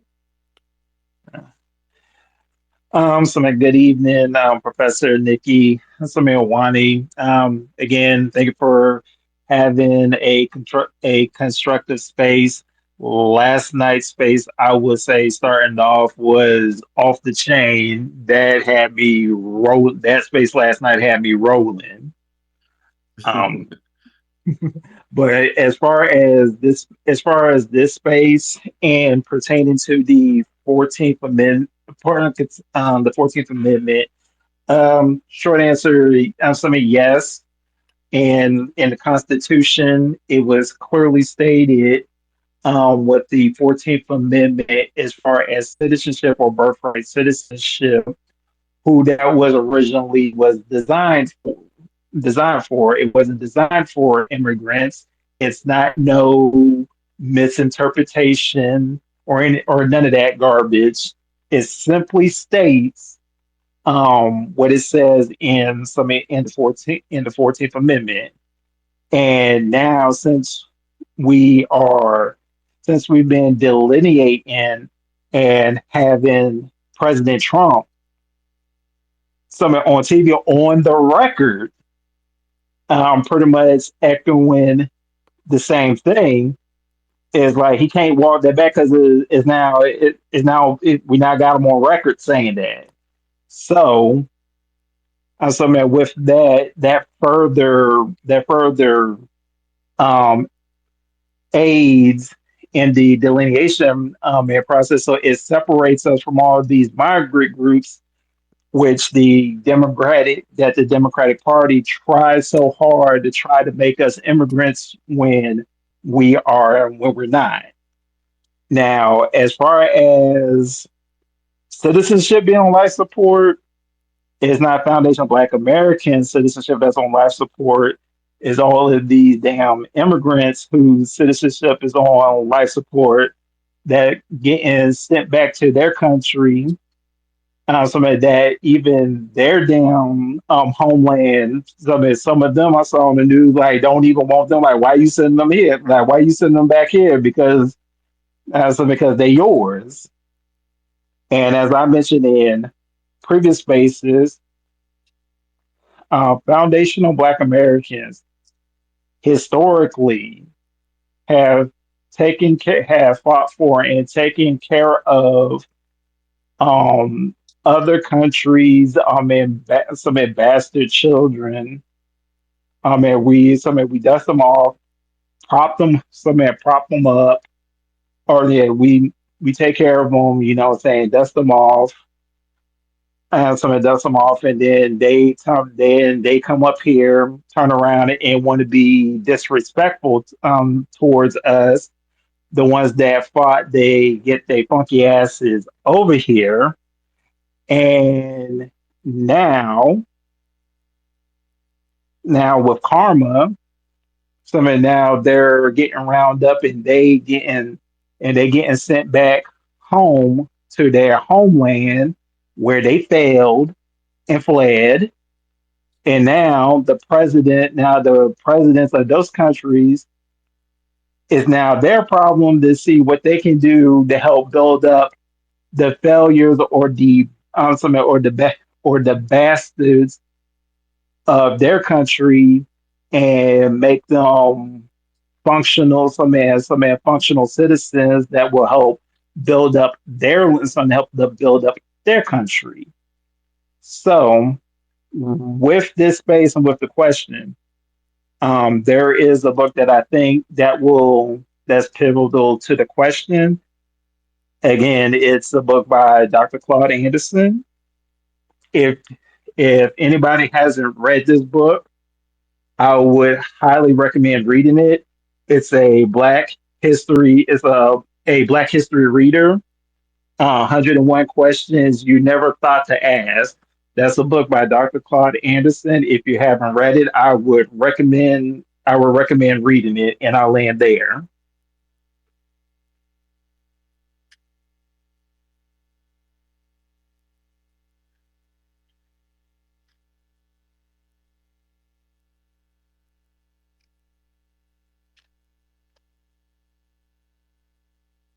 Okay. All right. So I'm noticing that we have some hands up. I think, Them yeah, things. them things. Okay. Come on, them, come on. It's them Have to read fags these on bitch shit. crazy Them names. fags on bitch shit. I see an N in there. I see an N in Yeah, fangs, them right? fags. There's an N in there somewhere, Nah, right? they ain't no end in there. It's them fags. Oh, brother. But because of our censorship has been removed, I think that everybody should feel comfortable saying what it is now. Like I've been always saying, First Amendment rights, man, uphold them shits. Um, you know, with this whole outcome on national level. We've been talking about the 14th Amendment a long time, right, Wani? Years. Um, Yeah. Interpreting everything. We talk about 4 or 5 years. We've been, and now it's on national television, and everything that we said that would come into fruition is in fruition. Um, Here where I'm at, um, I've witnessed enough. I witnessed more than enough. When I first came out to Georgia and I was traveling through Atlanta, I seen a lot of, black Americans, not immigrants or anything else, in parking lots, and you would think that like, oh yeah, they're on drugs, whatever, but because I'm from New York, I do understand something else that causes people to be not mysterious, but like, they seem to go crazy, and that is like starvation. I'm saying malnutrition. It does cause a psychological imbalance and cause people to become mentally unstable. When it snowed out here, and I was driving to go get a Walmart order before they was gonna close everything down, and they told the schools they wasn't gonna open everything up. I went to go get some resources, make sure that we was equipped for the next few days if it was to last that long. And I witnessed four different people, through my travels sleeping in the corners in the crevices of storefronts. I asked them all for a ride, asked them if they all needed a ride to go somewhere, which I gave two of them a ride. Um, One of them was 17 years old. 17. The Jesus. other one was in his 40s. And Eric, if he's still out in Athens, he knows exactly what I'm talking about. It was it was fucking disgusting, man. And let me tell you about this. When I see that it's us, no matter what situation, no matter what city I'm in, and then you'll see specks of the whites. You'll see some whites. I never see immigrants. I never seen an Asian. Of any group, Chinese, Japanese, Korean. Never seen African. None of these people on the streets have any accents. They have a very strong Southern accent, so I can only allude that they're us. And and they're not even on drugs. Like what I'm saying, like you could just tell, like they're freaking suffering. They're suffering, man. Out here, they're doing a lot of new development, and they was doing the new development during Biden administration. So they have a lot of signed contracts. They don't even have a Title VI coordinator here to even regulate subcontracts and contractors. Why do I say all of this? Well, now that the 14th Amendment is being interpreted the way it's supposed to have been and the way it should have been a long time ago, well, somebody was talking about what the 14th Amendment means. Well, the 13th Amendment is ratification of slavery, of course, with a condition if you don't, if you're not, which Professor would love to bring up, but of course, if your rights are extinguished because you've been convicted. Then you have the 14th Amendment. That's equal protection under law. That's the easiest way to remember it. equal protection under law, and the 15th Amendment is right to vote. So when I look at equal protection under law, and I look at the people who have gotten access to everything, everything through shoehorning, which is what's happening here in Athens. I look at this as an opportunity for all of us to write policies or get policies written like I'm doing, push it into your local government, and make sure that no one can shoehorn themselves in because they are not equally represented or even entitled to gain any equal representation like you should have. And the reason why I say this is because of the backlog of the last 60 years alone, let alone since 1867, I would say, that these people have taken advantage of every single thing as if they are truly American. And you're being treated like a fifth or fourth class American when you're entitled to everything that comes out this land, more entitled than anybody you come across. If y'all look at my profiles, any profiles, you'll know it's me because I always say that I'm more American than you. I'm the purest American one can ever be is on this one. I am the purest American anyone ever can be. My ancestors have died. My ancestors have sacrificed. My ancestors was wrongly convicted. My ancestors have suffered every single generation. My ancestors were in during in this country during enslavement, where there was free labor and torture and everything else. So when I say that there's nobody that could be more patriotic than us who are still here, who have not left, there's nobody that could be more committed than us as people who are still pushing against all of these policies and everything that have been wrongly utilized or misallocated, used to misallocate funding like what's happening right here. And we're dealing with people, those of us who are in politics, black Americans, the ones you see, they're either like for I talk about right here. Right here, we have the most commissioners that's ever been black as a commissioner. The most black commissioners we ever had. It's five black commissioners and five white commissioners. Five of those black commissioners, not all of them, about I would say three out of five of them are being controlled by a Pan African. I'm not going to say her name. The other two, one of them is a very older woman who just goes with the flow, and the other one's a new one, which is it seems to be on the right track. She seems to be on the right track. What's happening is they're using stuff like BIPOC and minority and all this other nonsense that basically shoehorns the LGBTQ community, the minority group community, which is everybody, black and all white people, um, Hispanics, Asians, everybody else. And what happens is that you're targeting, you're not focusing on a specific group with the harms. You're using a group that has all of the harms, the harmed community, to basically allocate money to every community. And what does that do? That just drives us further down the totem pole when it comes down to address and redress, actionable results. We see a diminished effect. By the time you look at the end result, is no effect because it continues the charade. You can't address other people's problems with other people's solutions. You can't address our problems you can't address our problems if you're giving everybody else the solutions. Does that make sense? So when it comes down to this 14th Amendment, Yes. we need to tie their minds onto that, and that gives us a even stronger case that no, equal protection under law was granted for us who has committed and the descendants of the people who have committed their lives to this country, and this is what we deserve to bring us, to repair. Not everybody else. Not everyone else. Everyone else has chose to be here. That's an option, which means that they also have an option to leave. Do we have that option?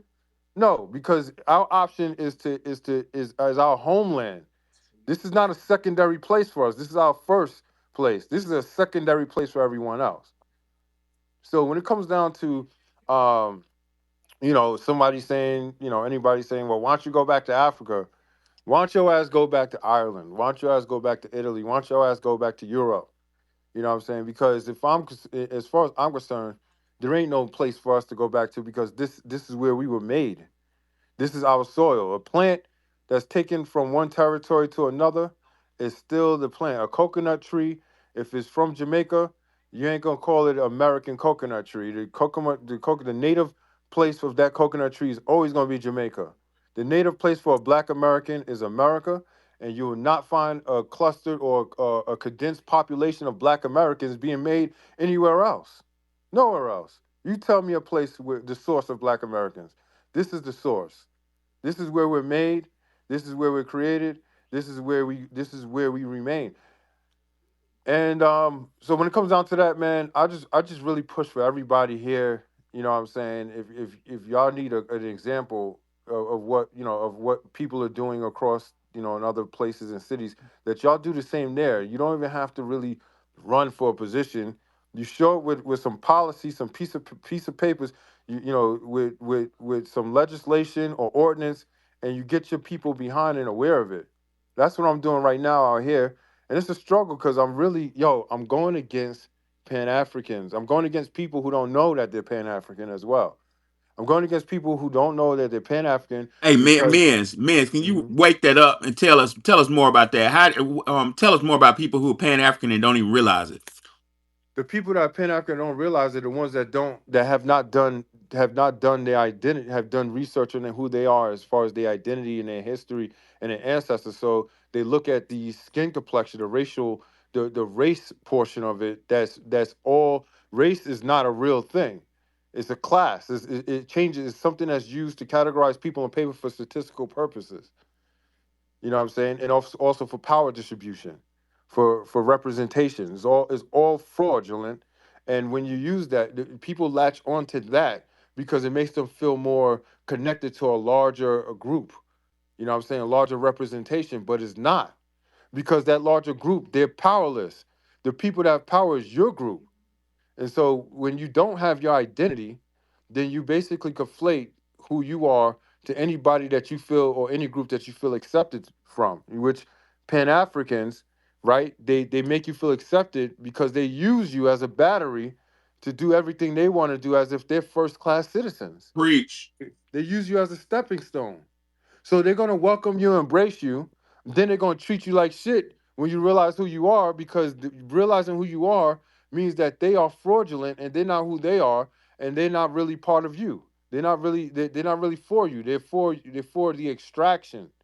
And the word that I use the best, and I've been using this for years, is opportunist. An opportunist is only gonna become your enemy when you realize that their hand is in your back pocket, and that's what they do. They're parasites. So, to answer your question, to solve Pan African, to solve people who are like affected by this disease of Pan Africanism in America, you have to show them who they are from the last 400 years, because to them that's a gap. So they just go back to Africa. They just go back to saying everybody's from Africa and we're all the same, but we're not. Our history makes us different. In Africa, the all of the over 54 countries and territories, they don't look at themselves as the same. They don't look at themselves as the same in the same country. So what Facts. the heck makes you think that across the Atlantic Ocean that you're looked at as the same as every single group in Africa when they can't even get along within their own territories? That's the same thing Preach. with all the Caribbeans. You got Jamaica don't want Haitians there. You got Dominicans don't want Haitians over there. You know what I'm saying? You got all the shit that's going on across over there, coast Cuba, and versus the other South American territories.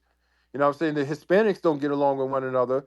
The governments are trying to align now because they want to keep their criminals in this country and continue the extraction where they're sending money back, and then they go back there to retire.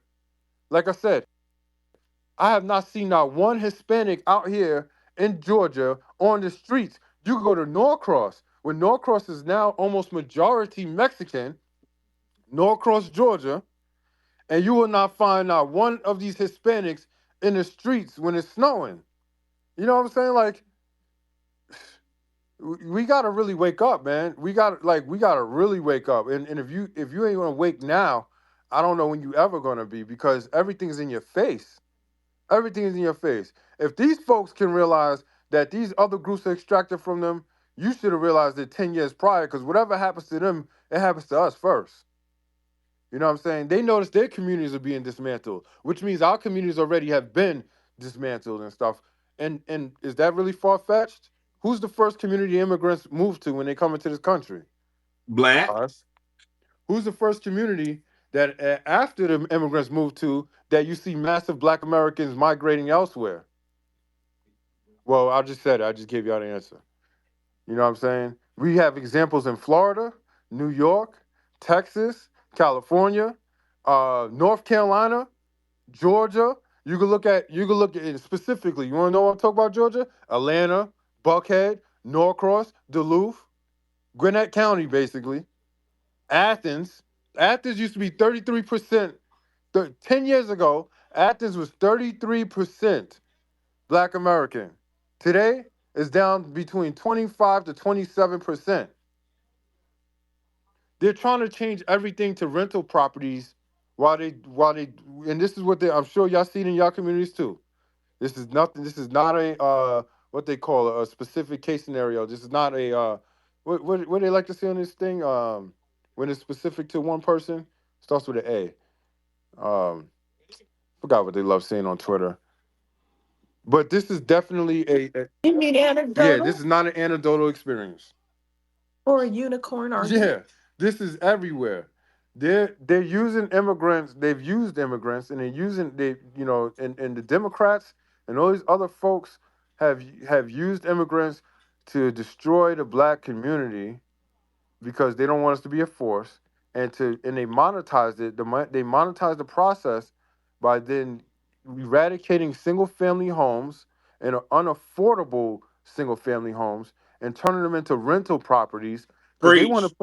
they want to make this whole country into a subscription. You're gonna have to pay, and you're never gonna be able to own a daggone home or house. And also, they're gonna limit your family size because who the hell wants to have a large family in a rental property? You know what I'm saying? Like that's third world conditions. So I just wanted to put that out there, man. This shit is crazy. I mean, I'm very happy about where they're going, the direction they're going.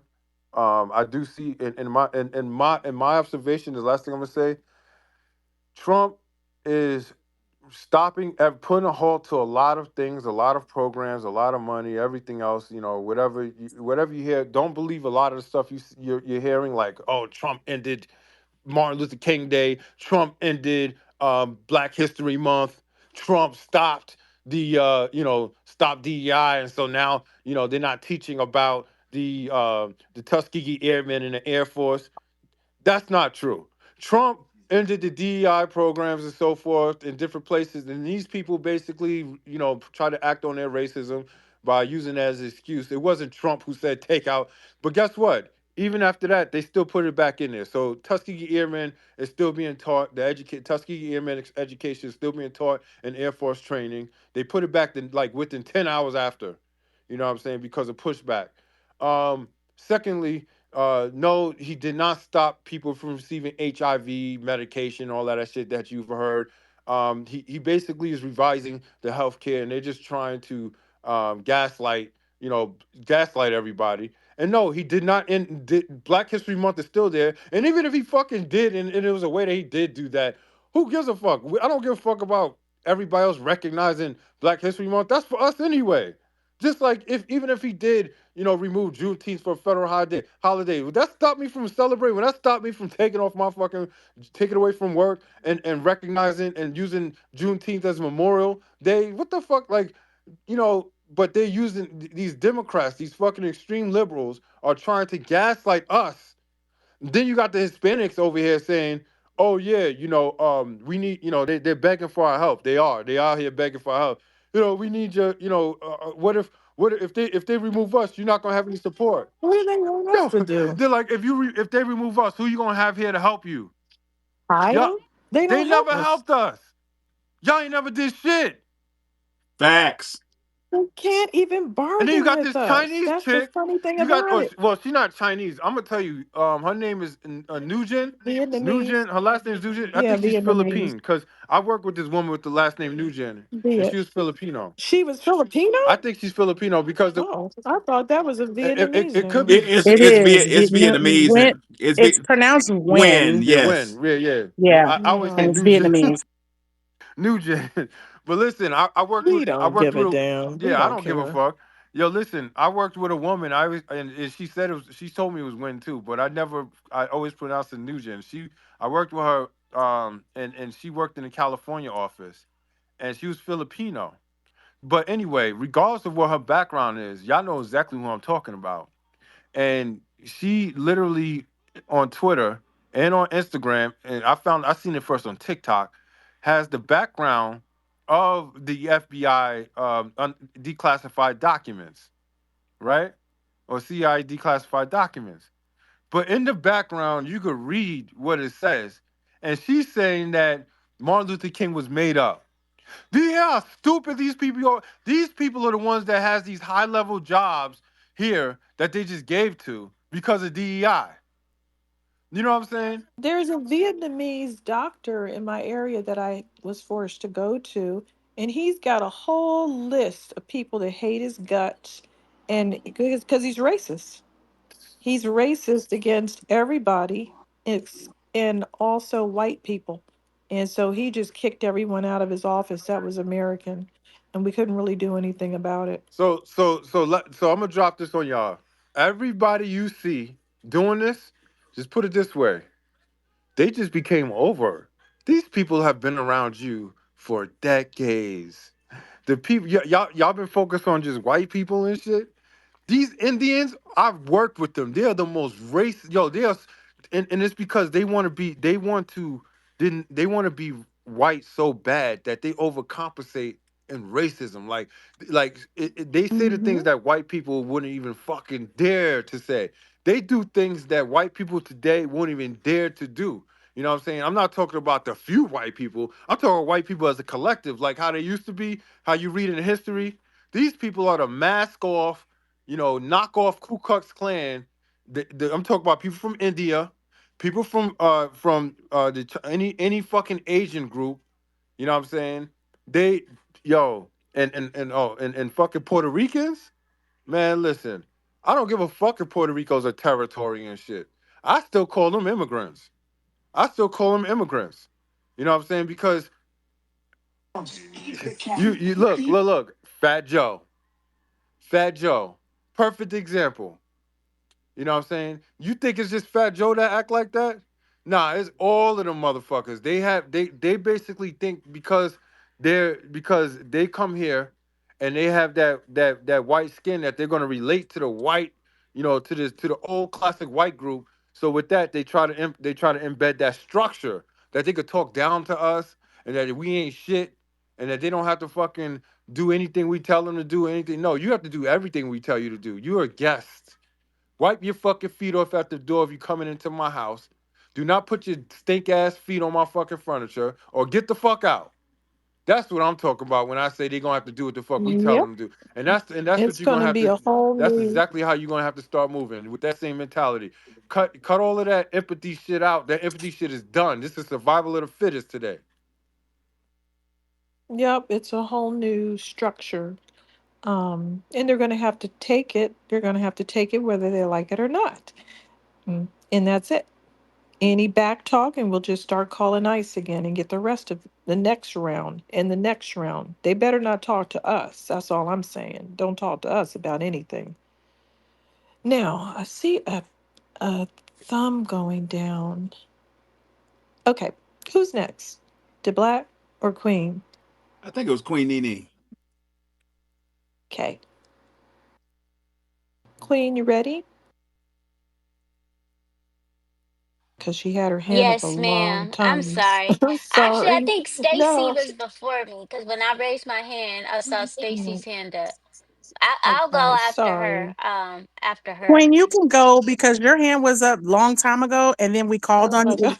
They Oh, called on you, yeah. What and then you happened? didn't answer. Yeah, Huh? I'm sorry about that. What happened was after it was two brothers that went, and I was like, I had to want to talk about what he was talking about, and then the subject changed, and then somebody else was called. I went ahead and took a shower, so Oh, okay. my bad. Yeah, I figured y'all still be on here. But I had wanted to. It was two things I wanted to touch bases on was the DEI getting canceled. It's funny that you guys are all talking about that because me and my mom was just talking about that before I got home. She saw a post on Instagram.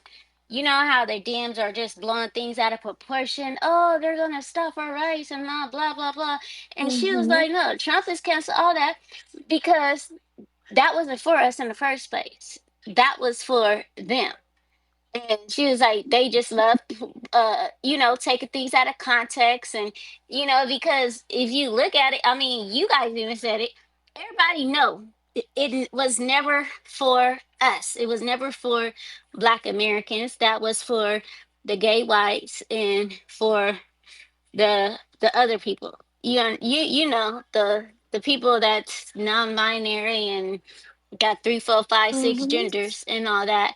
The And Mm-hmm. freaks. so I call them freaks. Mm-hmm. yeah, so people, and that's when I was. I'm going to find the breakdown of the women that got it because it just says 70% white and it says 3.8% black people benefited.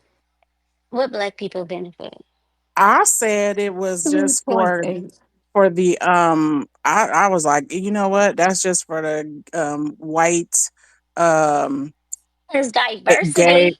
The I, Men I, in dresses. the gay white feminists. That's who it was for. That's Exactly. what I That call it. those are the only people that I know that I know of had that, gotten benefits of it. Cause, every time I saw something White women are about it, number one.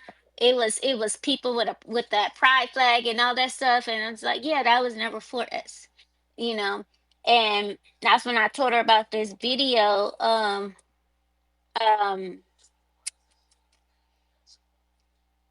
One of Trump's interviews, he was asked by a guy, and he was asking questions. I'll post it in the purple pill too.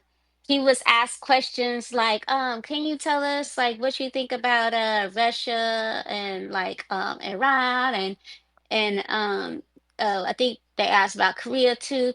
And Trump gave his honest opinion, because he was saying how I think that he said Russia. We had nukes like years ago, and then somebody like stole it from us or something like that. And then next thing you know, like they created it. Yeah, that's what he was talking about. Putin, I think.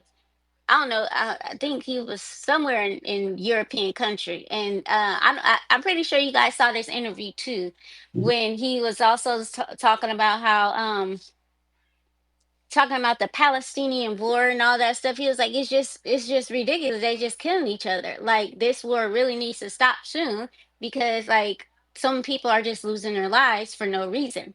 And that's when the news guy asked about what he felt about Iran, and he was like, "Oh, I respect and blah blah blah." He was basically saying he didn't have no problem with them. He was like, "I just don't think that they need nukes." He was like, "Because if they get nuclear weapons, then that's going to start a war." And I'm trying to paraphrase. I forgot how exactly what he said. I think he said because they like act on emotions or something like that. And he was like, they'll basically start another war. And then that's when the guy tried to flip. He's like, "Oh, so you don't like Iran?" And I'm like, he didn't say nothing of the sort. They love twisting his words and taking things out of context. Out of context. And I Mm-hmm. had a question when he was talking about Pan Africans. I'm a little naive in that matter. What exactly? I have a feeling I know what it is, but what exactly is a Pan African? All the people that are brown are supposed to be together and fight white supremacy. That's what a Pan African is. Yeah. Mm, Pan Everybody, African is African is Afrocentrism. It's basically Pan Africanism, as it really is, benefits Africa as an extraction, and they really only practice it and utilize it here in America because they send their money back in all these different. Black Lives Matter is a perfect mhm, example. All of the mhm. money being shelled out off of our issues to other immigrant organizations, and nothing goes that. Anybody here has seen any benefits of Black Lives Matter in their community to where Black Americans no, received they Mm-mm, anything? stole all the money and ran off Exactly. mm-mm. and did gay stuff with it. So that's everything. I Even actually They're all stopped. gay. They're the against congressional Black families. Yeah. Caucus. You know why are they talking about female They're global. exactly They're a genital global mutilization organization that doesn't in like America? us. We So don't yeah. even have FGM or child marriages or any of that junk. Mm, They can't even deal with the regular problems. They're all over the place talking about people getting their crotches sliced up, mm, human sacrifice. And They're all over the at the place. same time ignoring foundational Black American children and our children's problems. mm, Right, regular fixable problems like hunger, mm. education. They don't want to talk about that. They Housing. want to talk about fixing people's vaginas in Talk cultures where they nice. don't want their vaginas fixed. Mm, Hey, These people want to do female genital mutilation and they'll fight you mm-mm. tooth and that's what they want. The women want it and their grandmothers are giving it to them. Wow. So it's none of our business. Wow. Because I used to think like they were like the good people. Because it wasn't Marcus Garvey. What was he? Because I know he Oh was like an God. Well, activist. no, we're not. Wait, we're not talking about No, I'm just asking. female Was he? genital mutilation and Marcus Well, no, Garvey. I'm saying Don't was get he a those Pan mixed up. African? What was he? Yes, he was a Pan Africanist. He wanted us all to get together, Caribbeans, Africans, Black Americans, and he was going to put us in his raggedy boat and sink everybody on the way to Africa. Oh, what the? Wait, really? Yeah, Oh, wow.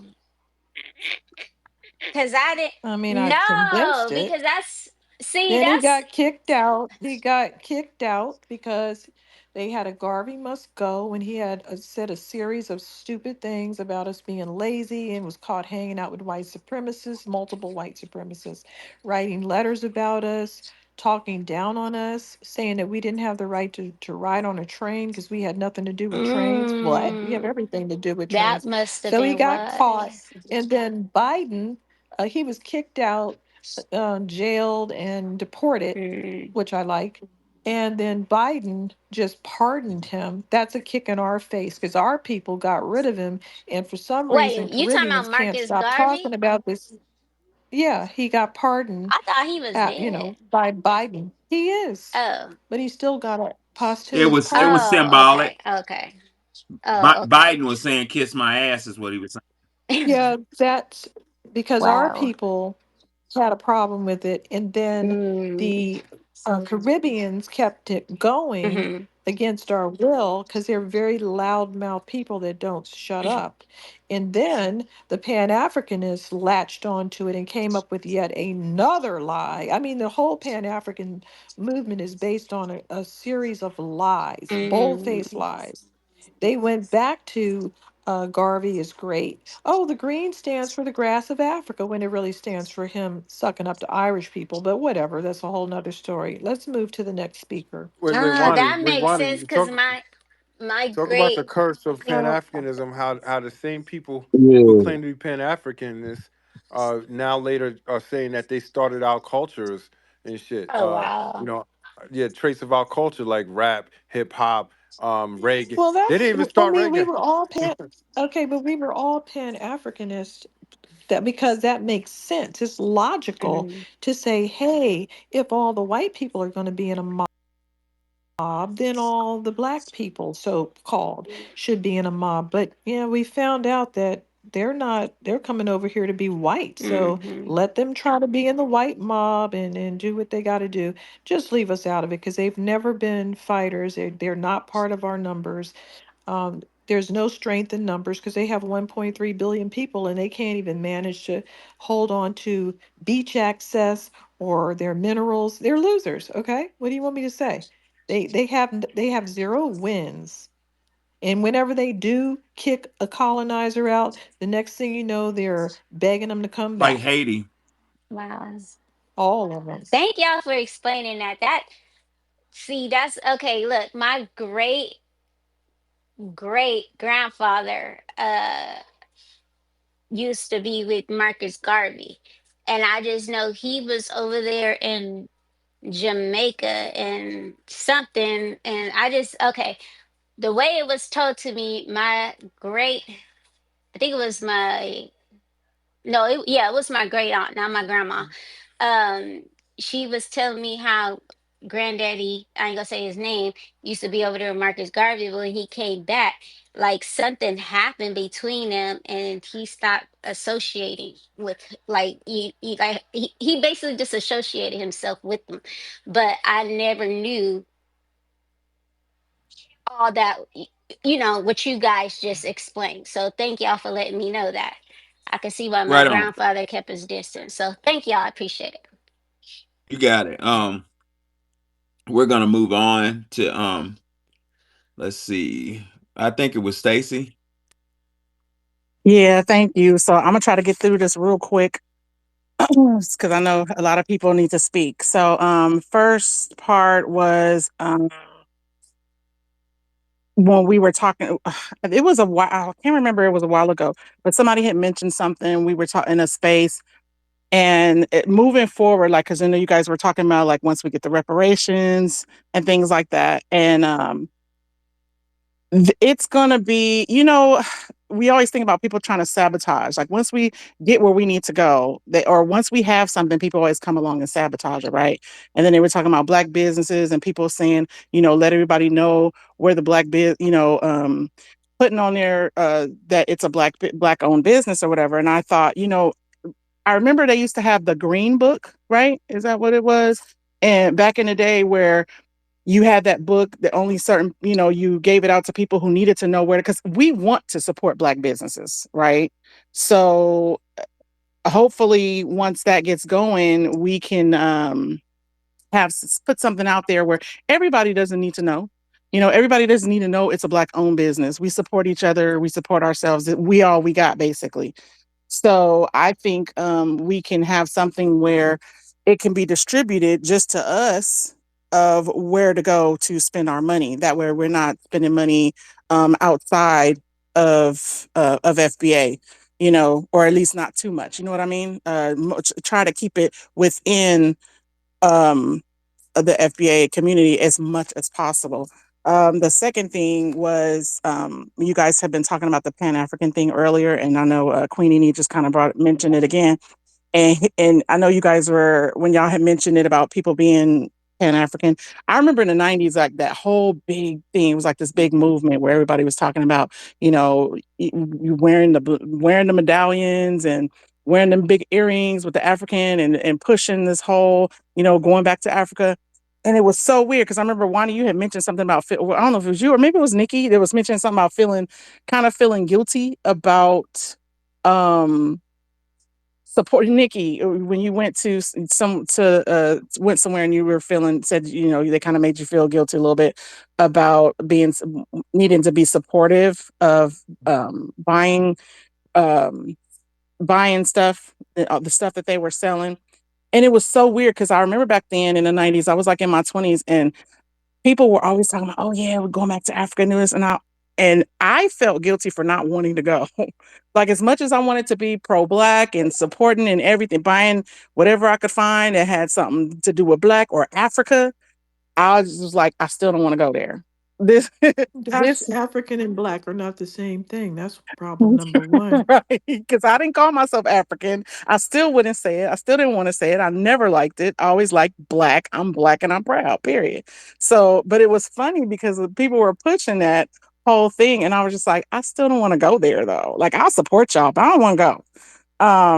And then lastly, I wanted to mention where them fags or whatever, where he was talking about this being our country or whatever. We started here and they came here voluntarily. We didn't.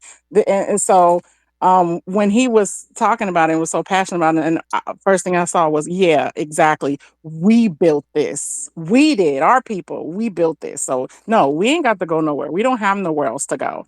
You know, we don't have another option. We don't have a second home to go to. And we're no, we can't get deported. Our citizenship, hell no, is not on life support. This is our country first. This is our place. So, I mean, I feel like I kind of rambled because I was The trying other to people's, hurry up and no, get it the out. other people's, the other people's citizenships are on life support Facts. Exactly. because Yeah, this has theirs been is. brought up. Right. Theirs is, Exactly. not us. Oh, and by the way, celebration. I just did my. I mean, already was working on my lineage and everything, but I did just finish doing my genealogy. So I'm verified. So hey, it's official, y'all. I got it on. Good for you. I got mine done too. Somebody mentioned that earlier. I was like, oh yeah, I'm there. I did mine. We not playing. We not playing. We ready. So thank you guys for letting me speak. I'm gonna go ahead. I gotta go get my sister. She can do my eyebrows because I'm Awesome. looking a little bit like Bushwick Bill around here. Appreciate you, Miss We Stacy. need that. Um, We need that Black American verification card. mm-mm. Hey, hey, hey. That's a good idea. We're gonna go to let's see. Force came up here earlier and got bumped down, so we're gonna go ahead and go back to him. Force, what's on your mind? Good evening from here, ladies and gentlemen. Hi, Professor. Okay. I just sent something to your Cash App, from the Nigerian brother. So just use it and take care of yourself. That's by the way, though. Um, I want to start by saying that shout out to Black Americans. We love you all. But for the FBAs, we're waiting for you guys in Africa. The Africans are waiting when you guys are gonna come back. When Trump is gonna send you guys back. You guys are gonna work as cheap laborers for us in Africa. Hold on. Send us back where? Trump just said he's gonna send regardless of. That's why I Can I blocked his can I dumbass finish up? earlier. I mean, No, that's why I blocked his dumbass earlier. can I But he finish came up in on on the another spot? Can I account. finish up No, no. on the What's spot? next? On the spot, What's what next? can I? What's You next? keep muting me. No. When I see you on the stage, Right. I don't want to come. You always mute me up. No. Why are you doing this? Are I you like scared of me? it. It's fun. It's a lot of fun for me. What makes you civilized is ability to hear Yeah, opposing views. Why are you gagging me up? You don't have an opposing Do you view. want You all of us to just sing the same song as you? just keep saying God of dumb mercy. things. We're Can I not going speak? to Nigeria. We're not going to work for What you low say is dumb to wages. me, but you're allowed to speak, right? Can I Ah, can I speak? You're okay. not the only one on this platform, for God's sake. What's up? I'm bored. Yeah. Who's Next, next? let's see. Who was the black? I don't see him, but I know he was up there. Housing was before Oh, me. okay. Go ahead, housing in the black. Black, I don't see you. I know you here, but dang. Go ahead, housing. Good evening, What's up, everyone. brother? I'm okay. Wani, Nikki the God, everybody. I want to go back to, first of all, I want to address that the 14th Amendment. We're good. It's just separating us from everybody else. And this is my take on Trump's approach to what's going on. I think he's basically like separating us from all the other people who's claiming to be us. And then he's going to like basically like get them out of here. And I see something good happening for us. It may not be what we want totally, but I just see something. It's just my theory. And Wani, I wanted to address something you said about, when they come over here, they could act like us and everything, but you mentioned when the Polish and Italians come over there, they respect their lane. But you also mentioned that when they come over here, like this dipshit was just on here, they don't respect our lane. They just basically like saying they're black. When you was mentioning about how many restaurants are being open all over Europe, shit, you come to Harlem. Most of the restaurants is run by Africans. They selling that nasty ass food. It's talking about it's soul food. And you got a lot of people buying it. You know, collard greens too salty, chicken saturated with grease, the yams is all big, half cooked. But you literally got people buying it when they coming from church. The cornbread is too big. You know, who's seen giant sized pieces of cornbread? You know, when my grandmother cooked cornbread, my grandma, God bless her, it was nice and small, a little buttery, you know? And it was something else. Oh, Professor, the last one was kind of shaky when you said your citizenship is on life support. Is that to Black America or No, no, no, no, other No. no. cats? No, no, no, no. That Because that was hold on, you had some people thinking that's us because I heard, no. yeah, but yes, yeah, it's It's a listen, question. Is your citizenship on life support? not at all, Yeah, yeah, not but at all. just to clarify, brother, that's not Well, theirs us. is. Yeah, Theirs is on life support but yeah, they all on life support, because it's being analyzed, and they might have not have the strength in their citizenship that they thought they had. and no matter how long they've been over here, you know, I'm hearing two stories already. Two people they've been here for 30 years, and you know, 9 tenths of the law's possession, they got snatched up. You know, and the brother that was speaking, I can't pronounce his name. Them what? It starts with a DEM. Yeah, What's his name? dim, dimp. Yeah, Demp. He right. He right. I'm from New York too. You know, as a whole, you know, them Puerto Ricans don't like Black America. You know, yeah, you may have one or two that we let to the cookout, but as a collective, we're not liked by them. And yeah, the Puerto Ricans don't like the Dominicans don't like Haitians, so forth and so on. But at the end of the day, you know, we can get them off our back. And we got somebody that's doing it. We don't have to do nothing. We just sit back, grab some popcorn, and let the games begin. With that out, I'll land my plane. I appreciate it, House. And I just want to clarify. Yeah, that last part of the heading is your citizenship on life support, and it was directed on people that don't have legal standing within this country. You know what I'm saying? The ones that's crying all the time on social media right now. You notice one more thing. You notice how many Hispanics is just literally on here crying. Yeah, they're the bulk of the Yeah, illegals and people in general. keep crying. I don't care. I don't care because at the end of the day, when y'all get in front of the table with all your family and stuff, first thing you'll say, them niggers, them niggers, them niggers, them black people, them niggers, them niggers. We don't have to say nothing now. We got somebody else saying it for us. Trump coming, Trump coming. Right on.